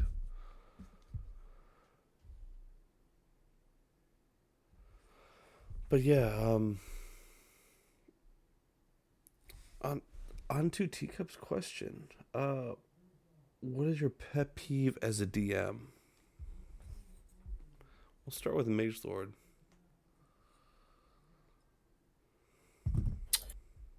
Uh, when they don't show up with and give don't with just without explanation, like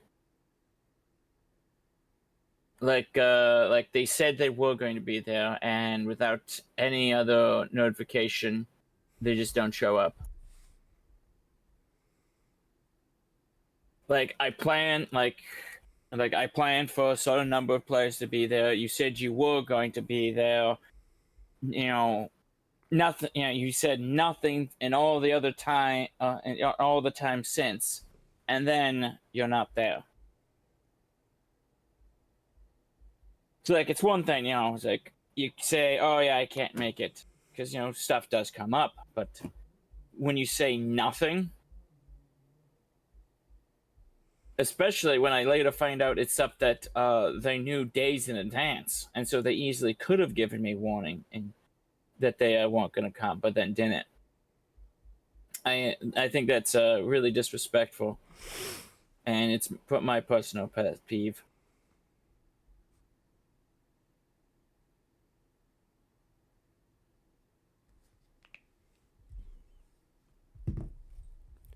I have to agree. Mines?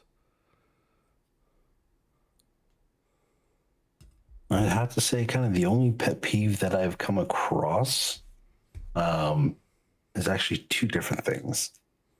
One of them is players seeming to not necessarily space out, but if somebody is taking literally 10 minutes to take their turn, it either they are not thinking about the combat, the RPG, anything of that sort um, during the game, and they are concentrating elsewhere.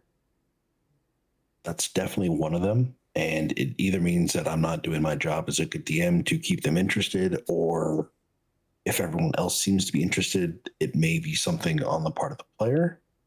The other DM, or excuse me, the other pet peeve that I have is people metagaming. I mean, there has been enough people I know that metagame that I try to keep a lot of things as surprises for the players. But if you're playing a character that has never been to the ice and you happen to know the vulnerabilities or the immunities of, say, a Remerhaz that you meet in an ice cave, and you're playing, be like, okay, well, I'm going to use, oh, wait, I can't use that. He's immune to that. And you're changing up your character's decision making based on what you know as a player, but your character would have never experienced and has no idea what it is. That is just something that makes it more like players versus the DM as opposed to going through with the story or the encounter as it would be if the players were actually in the character's shoes, kind of thing.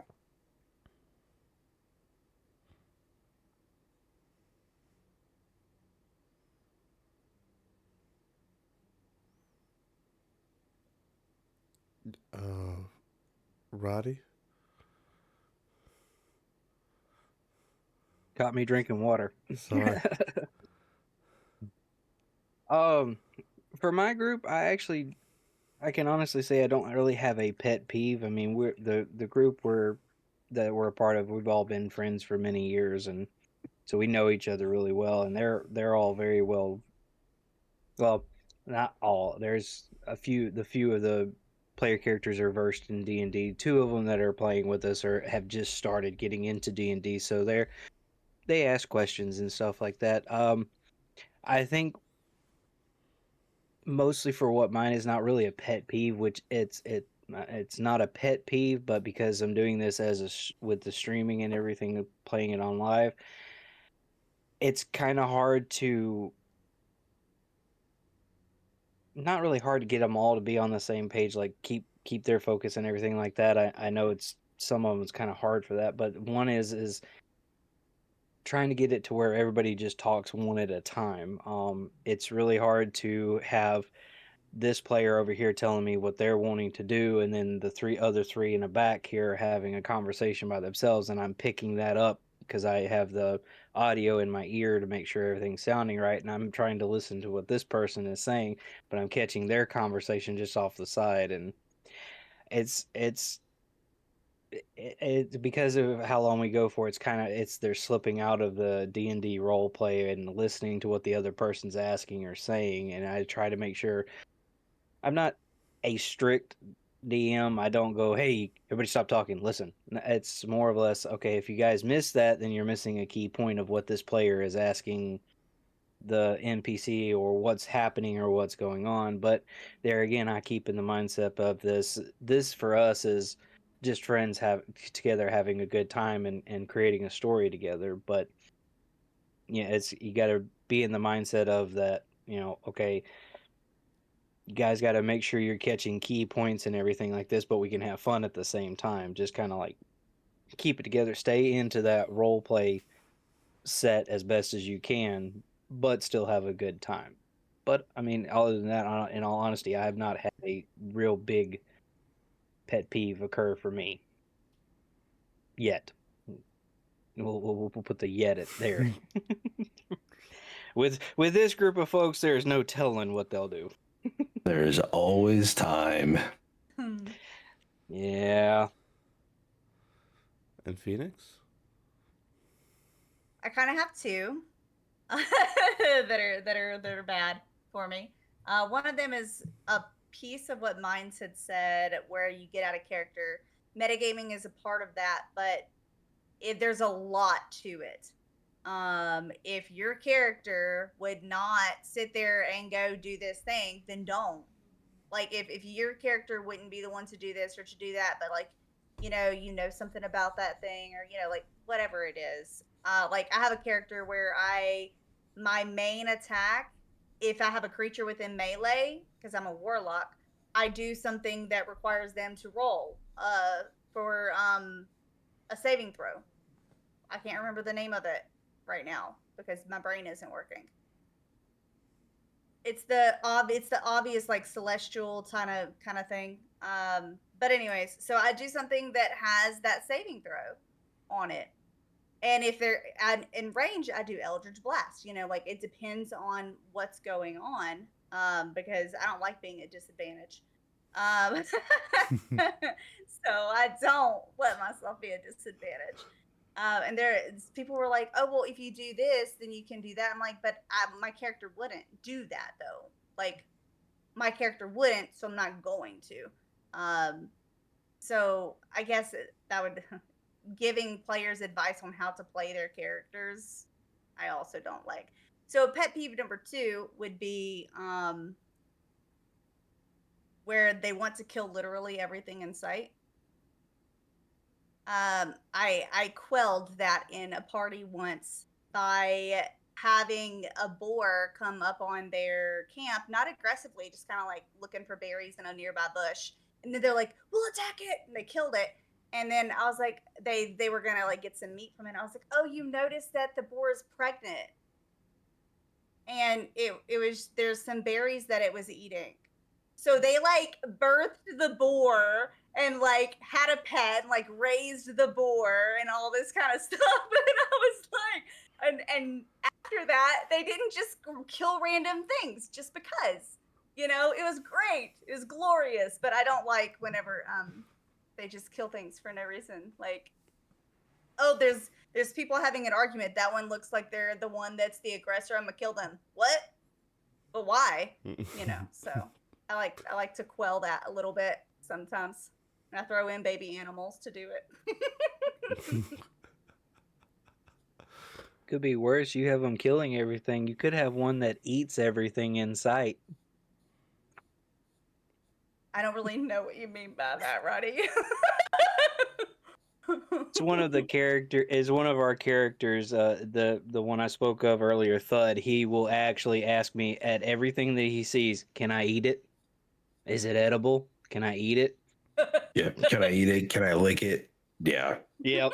Yeah. Can I touch I think it? we all eats know a everything player in like sight. that. Can I pet that dog? Can I stick my head through this Yeah. portal? Yes. Can I pet that dog? But what does it taste like? Tastes like Fireball.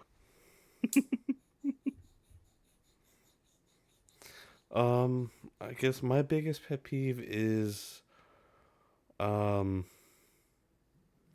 players don't pay attention, like over a certain period, or like you have the whole zoning out, but if there's a pattern of it, I see a problem in that.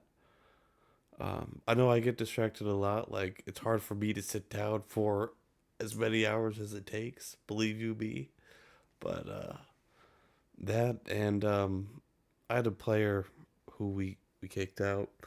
He would be late because he would be streaming and get into new games while we were waiting for him to get and start playing D&D multiple times. So, yeah, that sucks. That's a little punch in the face. Uh, so the Unstoppable Bug has a question. Bug says, "What is your favorite part of sharing these stories with your players?" We'll go with Mage, then we'll go to Mines, Phoenix, then Body. I would have to say the story, like seeing them process the story. Because as a DM, you're making a story, and I want to invoke certain emotions from the players when certain things happen, and it's good. It's good. It feels good when I'm successful in that.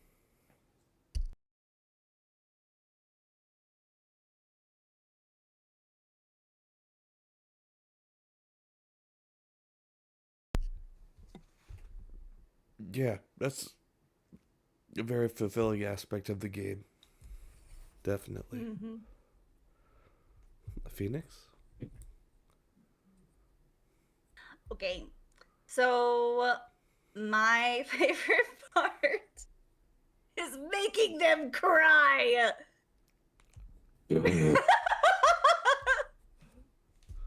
I want them so involved in the story that they cry at things when they happen, and that they love their characters so much and the story, and they're just all up in it and getting to know each other. Yeah. I'm so sorry, but it's true.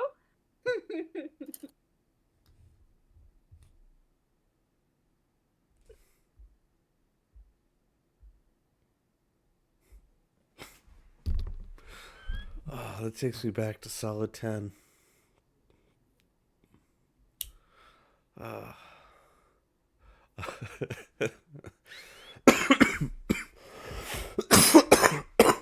can't Sorry. stop laughing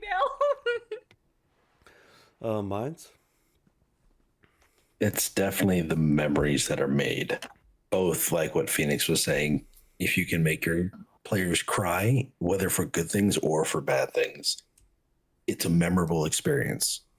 I enjoy entertaining people. That's why I cook big meals and have people over for the holidays. That's why I have a fully fledged bar and I invite people over. We have holiday cocktail parties. Part of D&D is the interactive storytelling and making the memories, the inside jokes, the memorable moments with the players. And I mean, if I can evoke emotions from people, that means they are invested enough to the point where you can literally touch them. If you have a very sad story and you play it well, and your players are super invested in this little innocent NPC that all of a sudden falls over dead or makes a sacrifice, and everybody's, cutting onions and whatnot, that's something they're going to remember for quite a long time. If you have somebody that is, just absolutely an integral part of the party and they get crit by, say, a Balrog and there's no bringing them back, it's kind of the same way. It's like, do you remember that one moment that happened? All the personal, the inside jokes. Somebody all of a sudden creates a saying, and if you weren't there in that moment, you'd be like, I don't get what's so funny. But if you were there and experienced that in the same manner that everyone at the table did, again, it's the memories. That's kind of a big part of why I got into this is interactive storytelling and making memories with friends.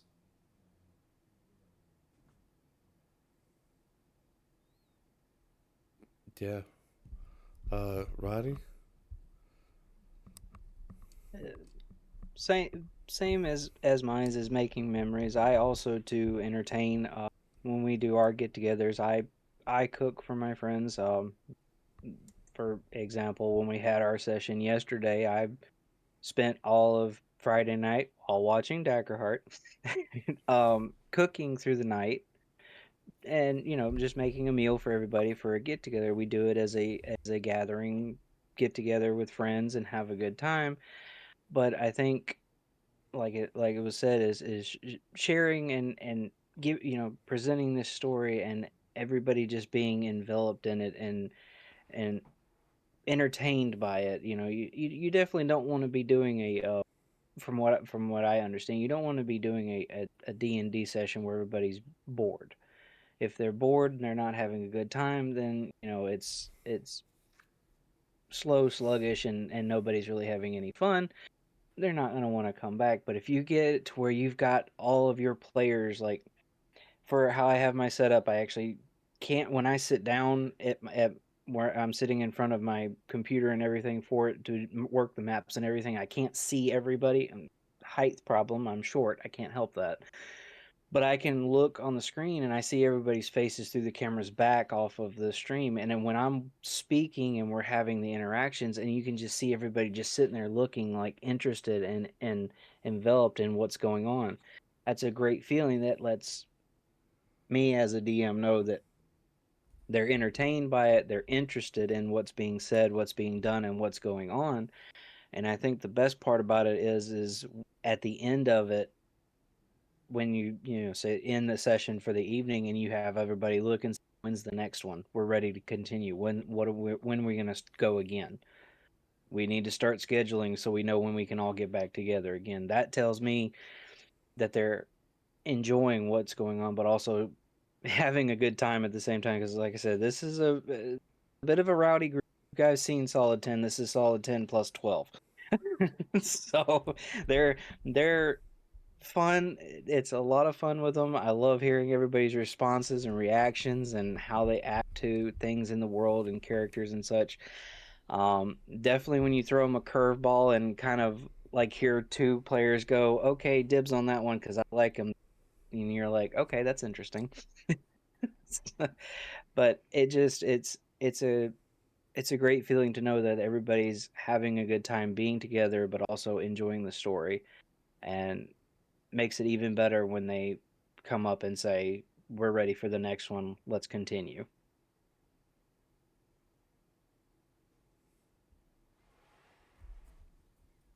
Yeah, that's the greatest, like, pat on the back is was the next game for sure. Especially for somebody that's just starting out as a DM. This is literally maybe the fourth or fifth time doing it myself, and it just lets me know, hey, you're on the right track. Keep going. Yeah, dude, keep at it. Um, I just enjoy creating stuff, and I enjoy people enjoying it. All right. Next question. What is your campaign about? Like, what is the overall story? The main plot. We'll go with Roddy. Uh, so for Stoneville, the story is mostly about, as it at its core is about choice and survival, and essentially kind of blurs the lines between man and monster, if you will, on that.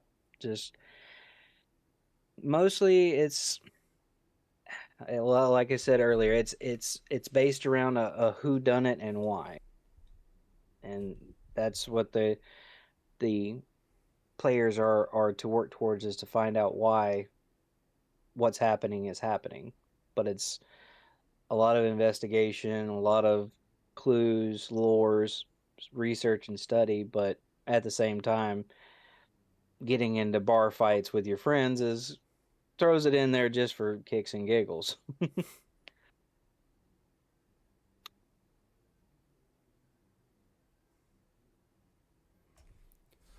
Phoenix.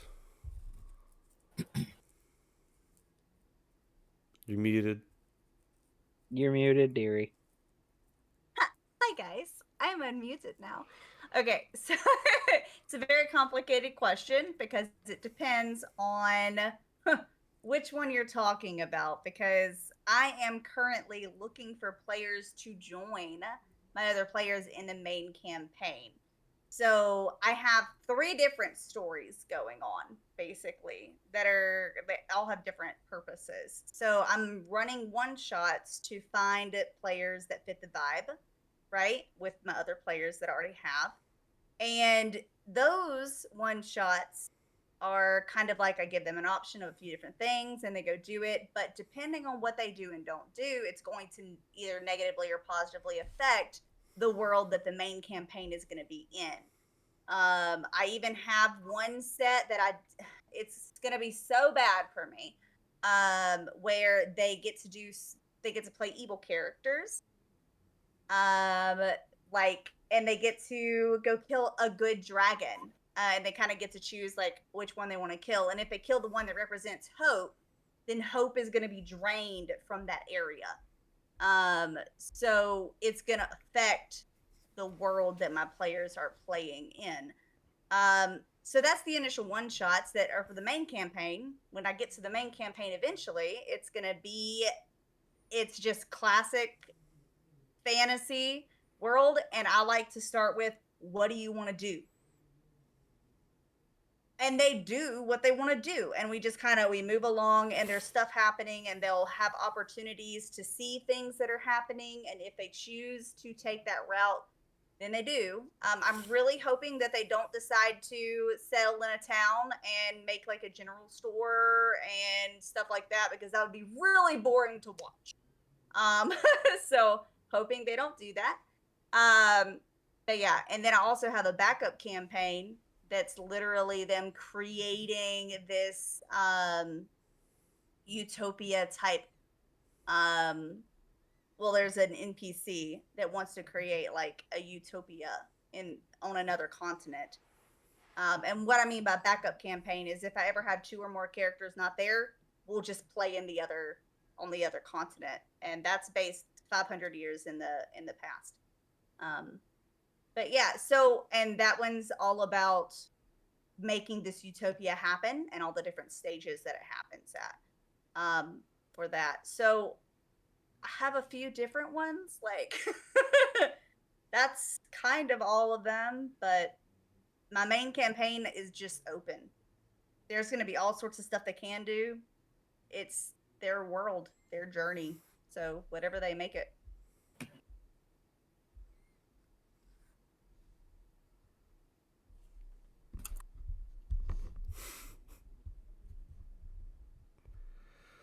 Heck yeah. Magelord, then Mines.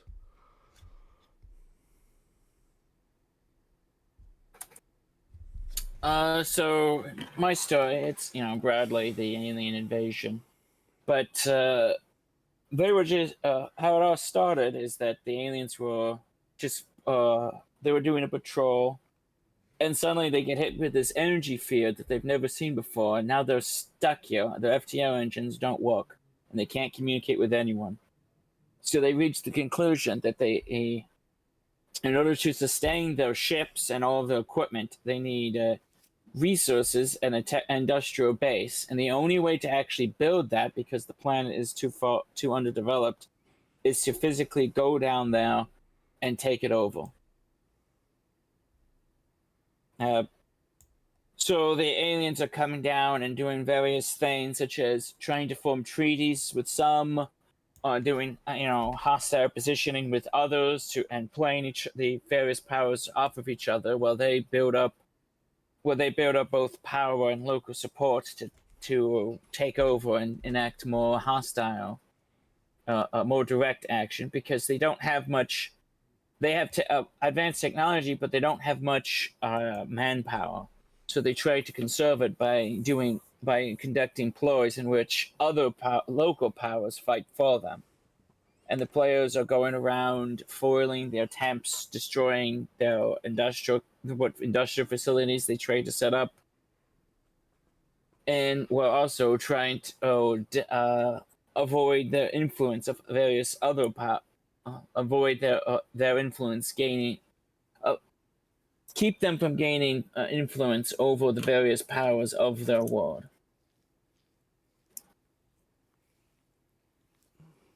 Interesting. Being like, okay, let's fit all these pieces together to make this work. And the aliens are trying to do that, and then the players come in and blow stuff up. That's generally how they resolve it. They blow it up. They keep a kill count, and then the aliens' reactions, the aliens' intensity, and how their extreme measures scale off of how many have actually been killed. And as more die, they get more desperate and are more willing to conduct collateral damage, especially in regards to them, because it's a gun. They're shooting a gun. They shoot a gun at regular people, they just die. That's how where they come from. That's just how it works. But the players are the people who actually don't die when they shoot them because they have hit points, and that kind of just freaks them out. And these guys are eldritch abominations as far as the aliens are concerned. Because if you think about it, that's what a player character is when dumped into any setting.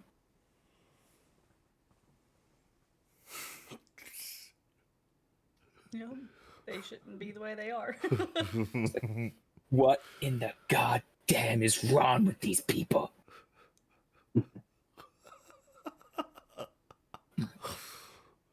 Quote for every dungeon master, right there. Well, that's the quote for the dungeon master. Think how the other normal people in the campaign are saying this. Like I just saw you get two limbs cut off, get stabbed twice, hit with 3 arrows, and ended up the fight being decapitated, and you're fine. And the next day, you're completely fine. That's not normal.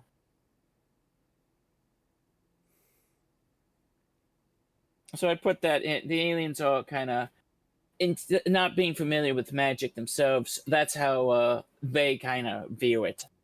This impossibility with it's terrifying.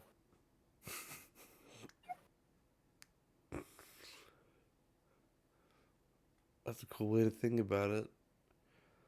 Mines? Certainly is. My campaign is based off of a couple of different things. I guess the best bet would be to read you guys kind of the elevator pitch, but in a nutshell, a specific race, in this case, the elves, were the first race on this world.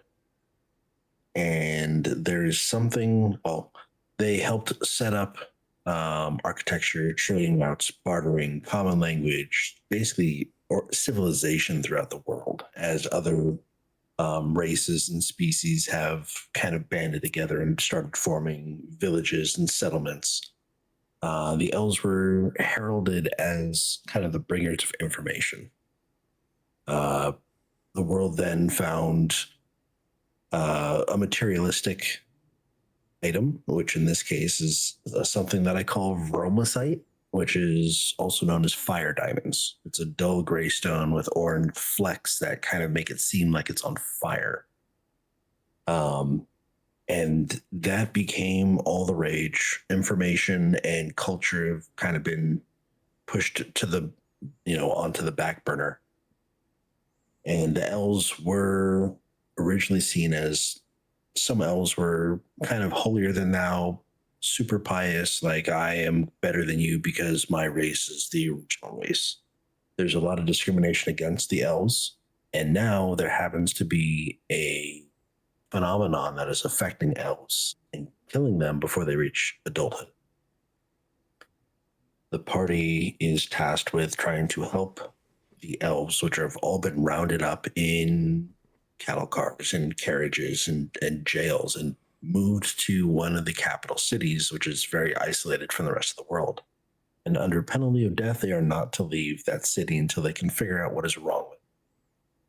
The party is going to start the campaign near that capital city, have an incident happen where they see an elf literally raging and killing anything and everything they can see.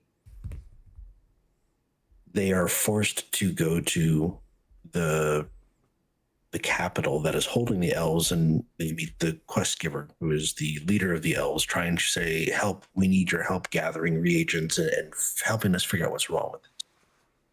During that time, there are people that are spreading propaganda and trying to cause genocide to the elves in general.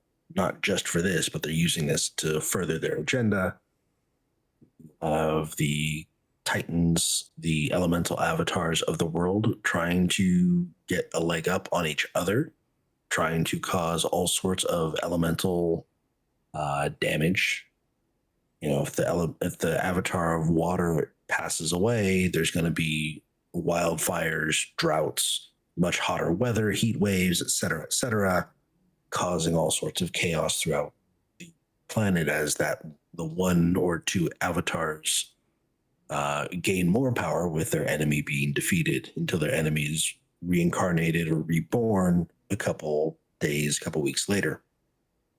About halfway through the campaign, the setting will actually change as a entire race of people is born and they end up overrunning the entire planet.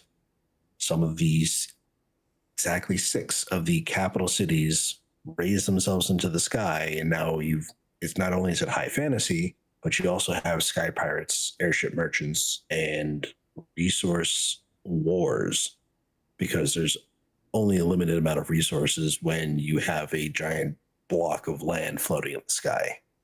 So there will be a little bit of diesel and steampunk-esque parts to the second part.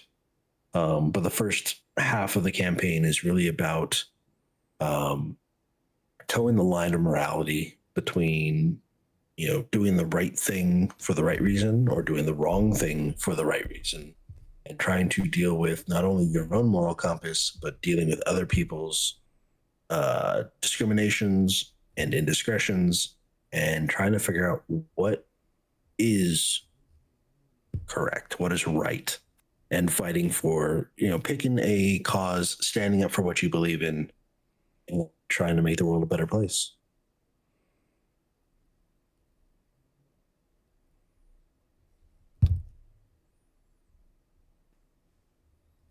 Nice.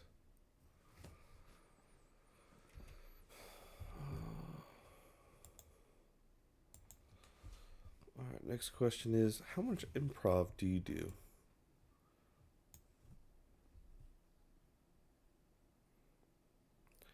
We'll start with Roddy. How much improv do I do? Well, I guess I could take a note from DM John over at Solid 10. The majority of it's improv because I make a couple bullet notes and the rest, well, we make it up as we go. um, most of my improv though is like when the players are interacting with NPCs, because you can't really write down what questions they're going to ask to have an answer already written down, ready to go. It's basically I make up the majority of the answers on the spot, and um yeah, the majority of the interactions that they have now, the encounters and main clues and stuff are written down, but as far as like what anybody's going to say or how they react or how things are done in a certain form or fashion, yeah, it's mostly improv. The majority of the sessions and story made up as I go on the spot.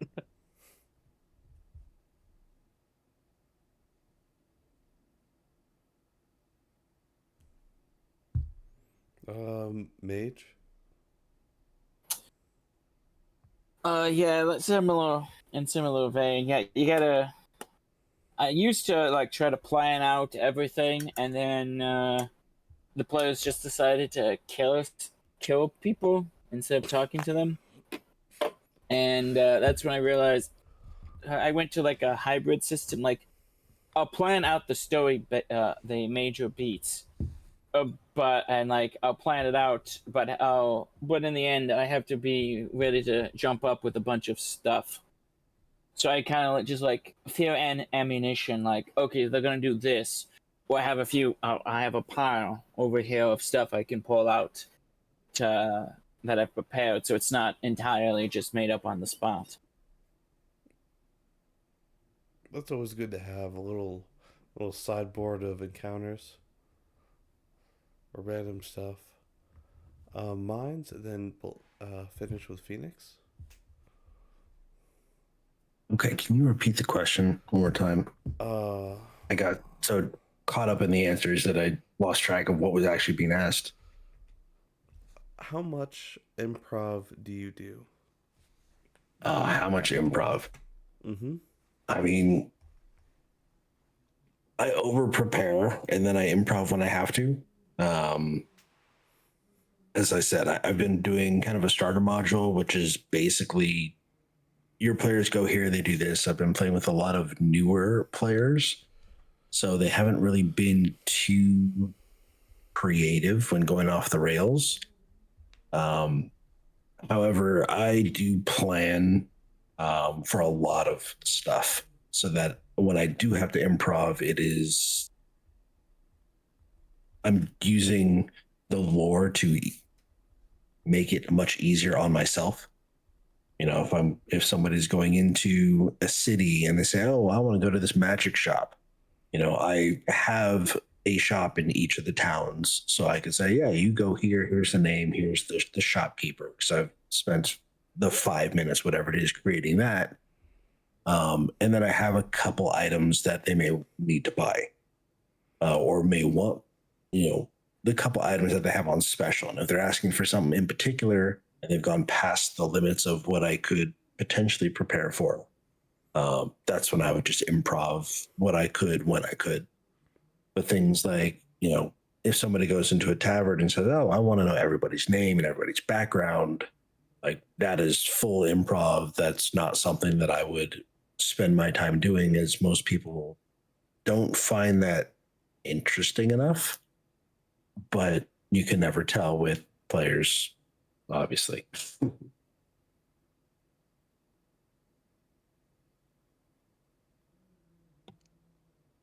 All right, so I guess it's my turn. Mm-hmm. Okay. So as far as maps and battles go, it depends on the party and their mood. Sometimes like I have backups planned and just generic things that can be used in any like setting, like urban, forest, etc. In any terrain. Um, but there have been in the past times where they do everything I want them to, and it's beautiful, and everything just flows. And then it's been where absolutely nothing was used that I had, and ended up having to do theater of mind the whole session. So as far as like maps and battles and things like that go, but as far as like interactions with NPCs, or like big bad guy speeches and stuff like that, I basically have a general feel for the character, like their needs, motivations, values, etc. And I improv the conversation that leads up to the information. I just kind of put myself in that character and go. Um, so I don't really prepare those. Now, big guy speeches, I might have a few like phrases that I want to make sure that I say because they could be hints for the players and stuff like that.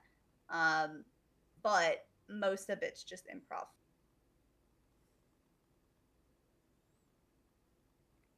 Nice.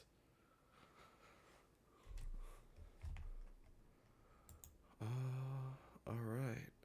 Last two questions. What do you use for notes? Like what software do you use for your like note planning and things like that?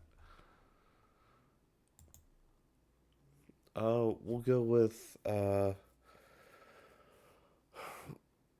Phoenix, then Mage, Roddy, then Mines. All right. So my notes are a mess. I just use Google Docs. And they have lots of like now they have like the tabs and like you can have different headings so you can organize it fairly well. Um Now I am also writing a book and I use Scrivener for that. I've thought about transferring all of my stuff for my D&D game into Scrivener.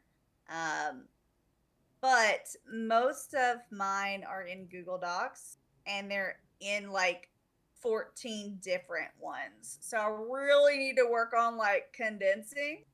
So definitely not the best for that. So any suggestions would be great.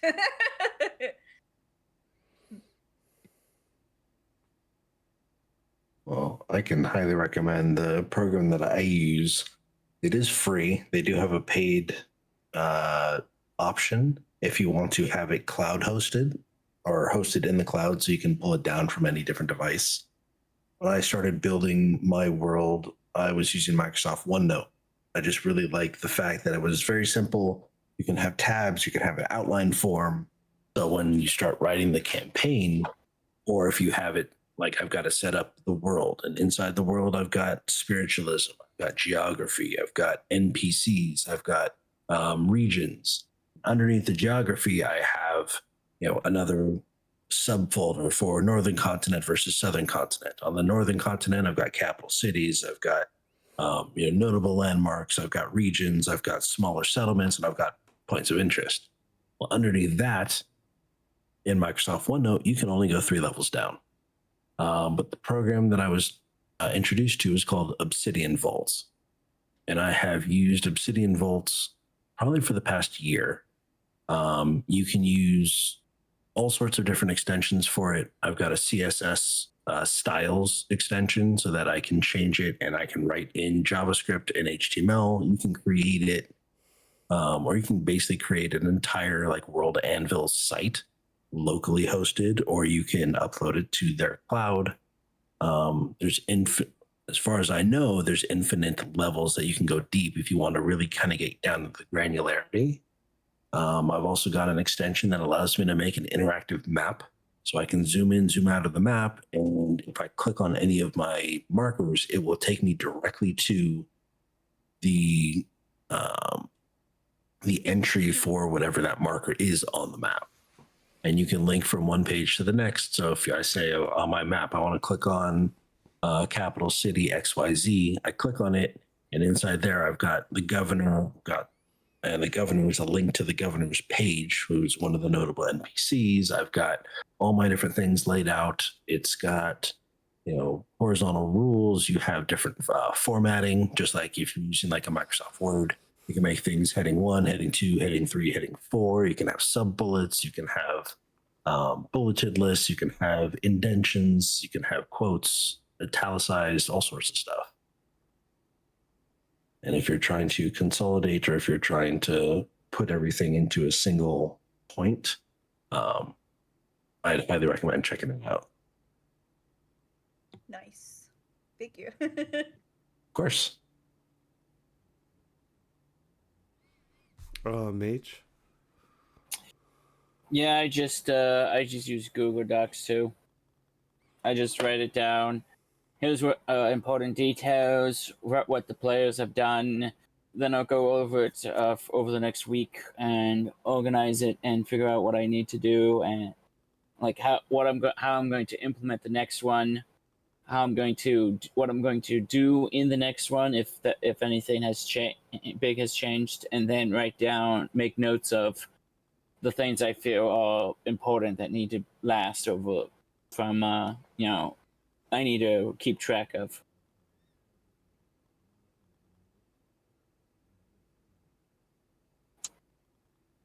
Nothing really fancy with it.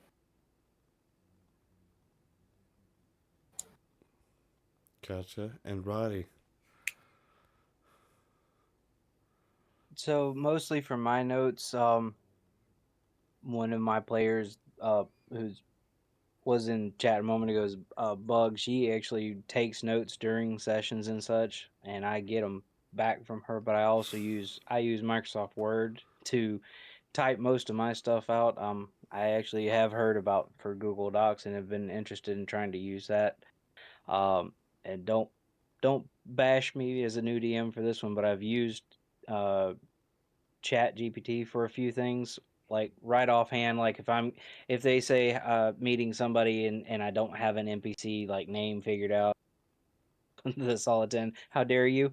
Right. Not very offhand on spot, but I mean I've used it when I was building the campaign before to kind of like jot some ideas down and it bounced something back to me, and if it's not what I'm looking for, I'd take that and say, okay, let me put my twist into it. But um yeah, mostly just using that, typing it out on Microsoft Word. I mean, I've got notes galore off of Microsoft Word, um, because I use it frequently for job purposes and such, so I can navigate through it very well. But um, just written notes and um, actually the spoken notes from my wife is like, well, hey, if you got this, why not try to use this? And as she's doing it, I've got a piece of paper and a pen, like, okay, yeah, there's a good idea, right? Yep, okay, give me something else.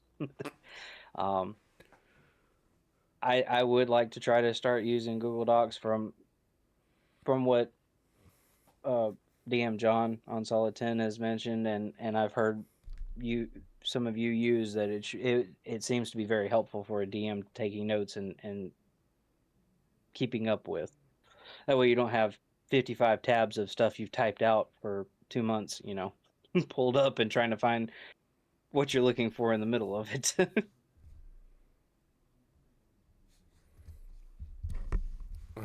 My notes, I used Miro for a little bit when it was good, when it was free. Now I use Obsidian. It's been useful, but I think I underuse the program. But it's been a great shift from Notepad to Obsidian, let me tell you. I'm sure. And yeah, Fargo, if you have any questions, let me know. I haven't gotten too far into it. I've learned just enough to be dangerous. Right on. Um, so apparently, last question of the evening, unless you have a question for the group. What is your favorite NPC that you've either met as a player or made as a DM?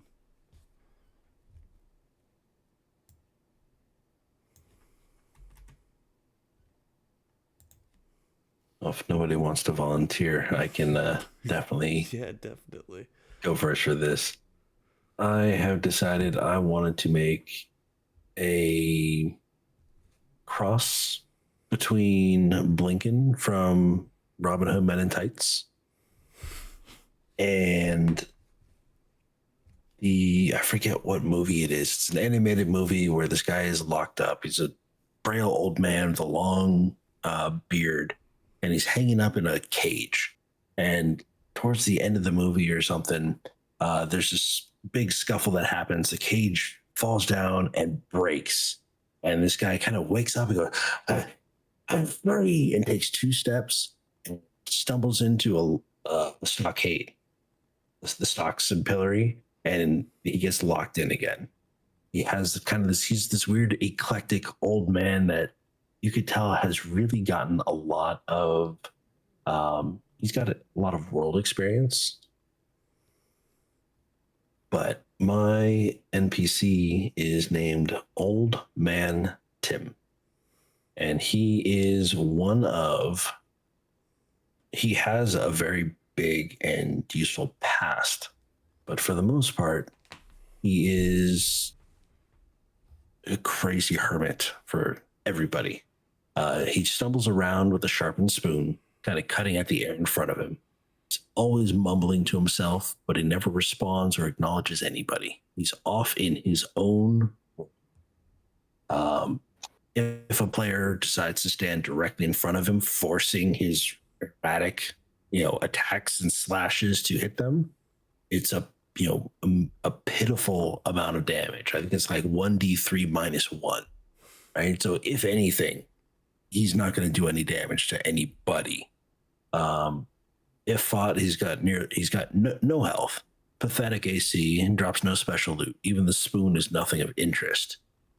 But at some point, the party is going to be somewhere deep in, say, the 7th level of the 9 hells, and they're going to see him. So he's going to be spotted somewhere where he really shouldn't be. And they're going to notice him as he's slashing through. He's literally going to cut a rift in the time-space continuum and stumble through it, and it's going to close behind him. And that was the original idea for this character. And then diving furthermore into it, he actually is related to the BBEG in a way, but he also has been on the run, I guess you could say. He's both a danger to the Shadowfell and the Feywild, as well as the material plane. Just nobody knows it's him. So it's a very mysterious character that I have a full backstory and a full story arc if that needs to be brought into play. But I just like the idea of this crazy blind guy that doesn't do any damage, is mumbling to himself, and all of a sudden he just appears somewhere where he really shouldn't be. And that was kind of my inspiration for creating the character. And that's why he's my favorite so far.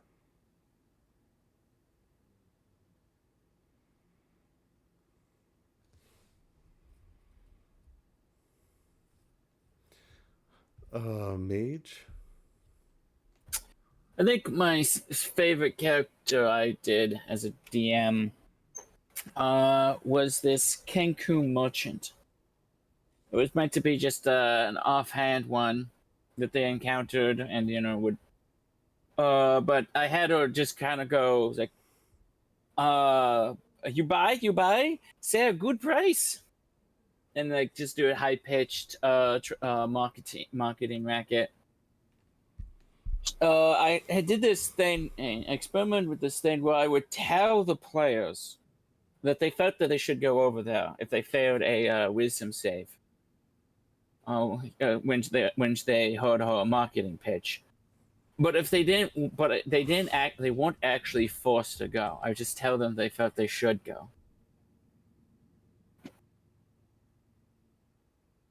But yeah, that was I had great fun. The players all liked her, and yeah, they loved to hate her, despite being a very small Kenku merchant, just trying to get very happy and excited. Yeah, in character they hated her and wanted to kill her, and were watching in chat as they planned out ways they could kill this merchant that's right in the middle of the market without being caught.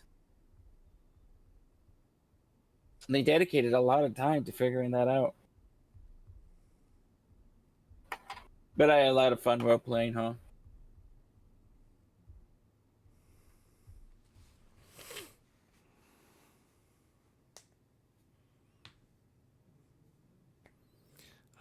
Roddy?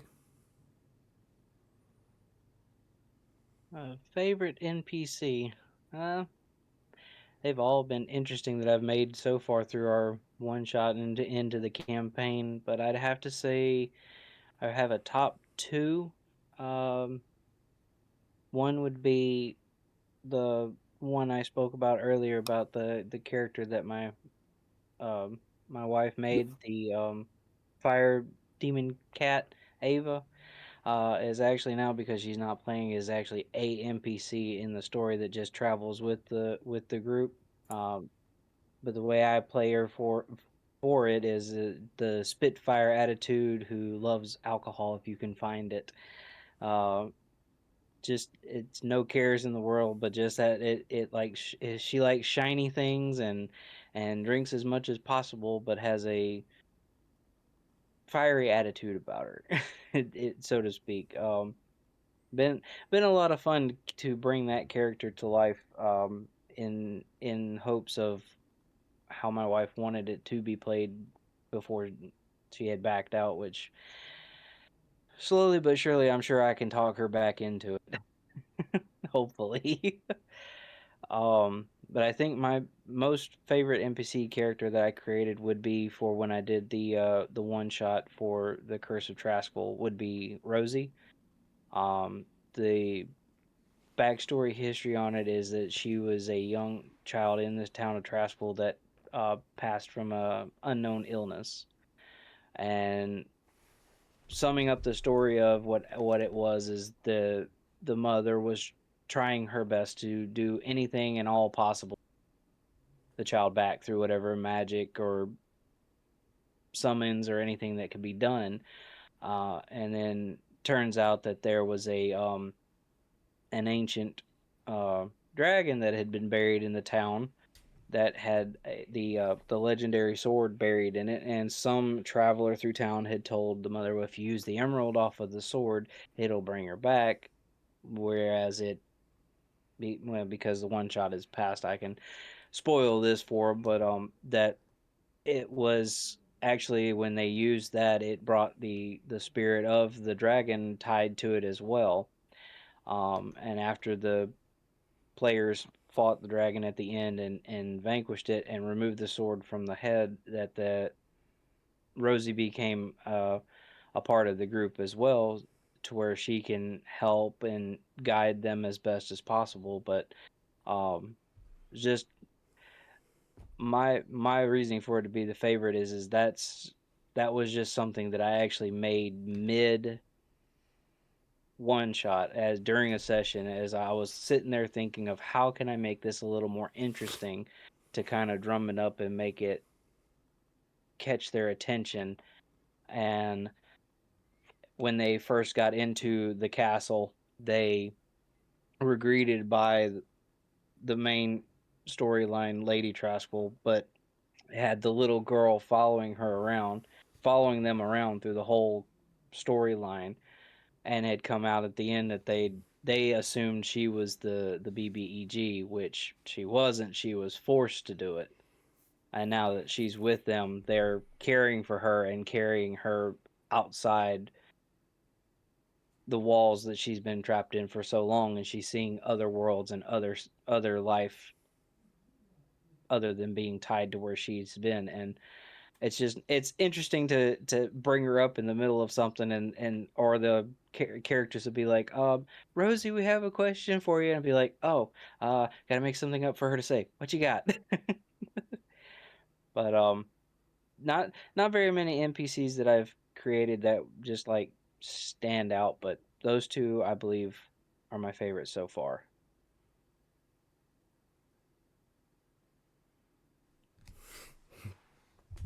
Great answer. Uh,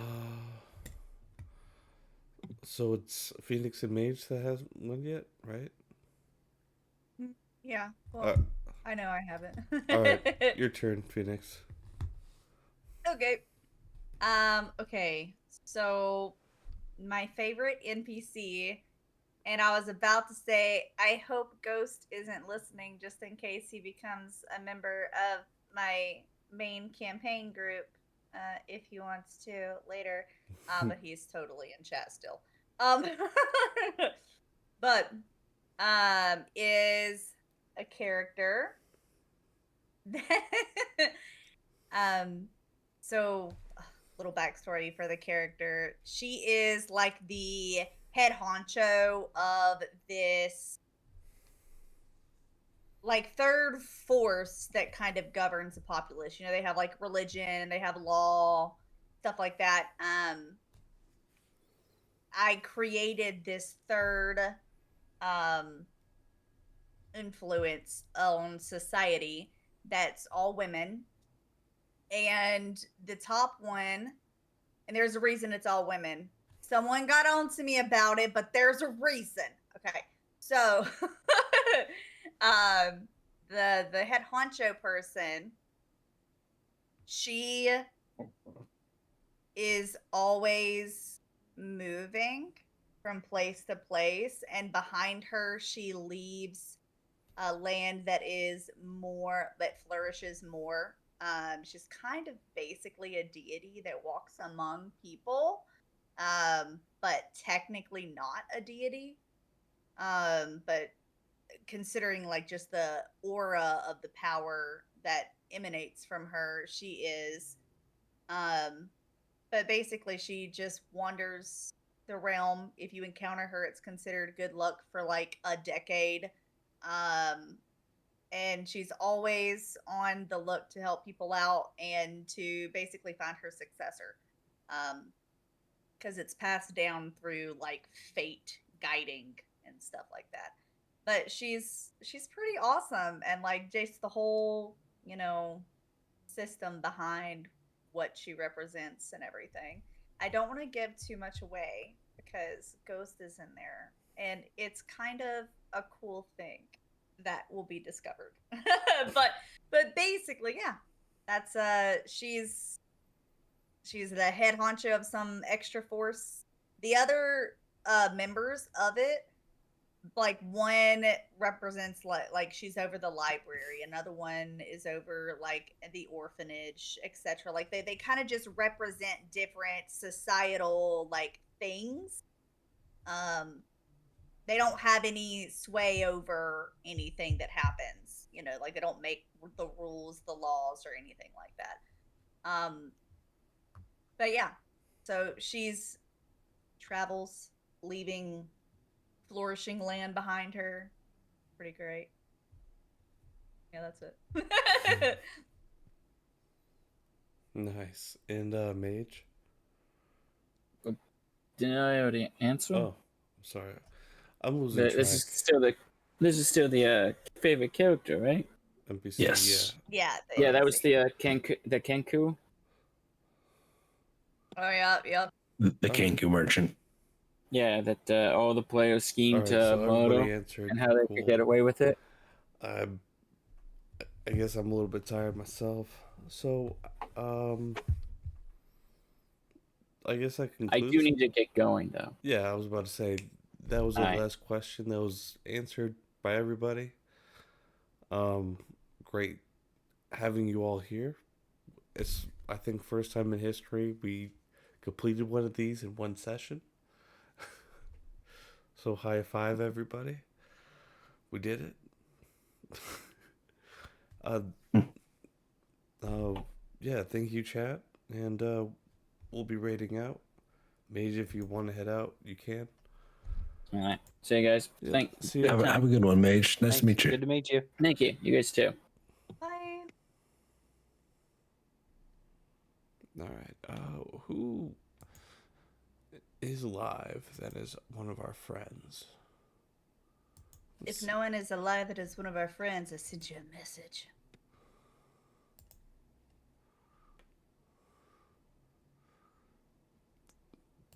Alrighty. I see the message. Message received.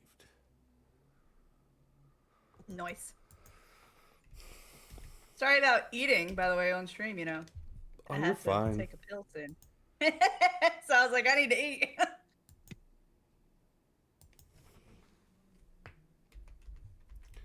Thank you, chat, for participating in this as well.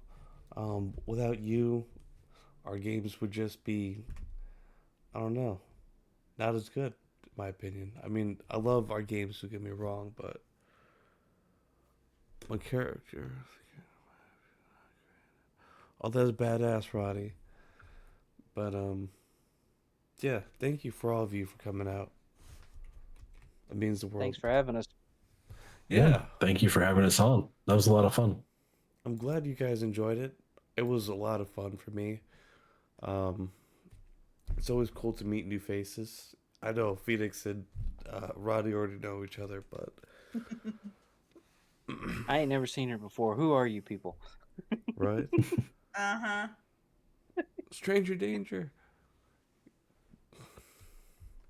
But yeah, thank you. And when we get more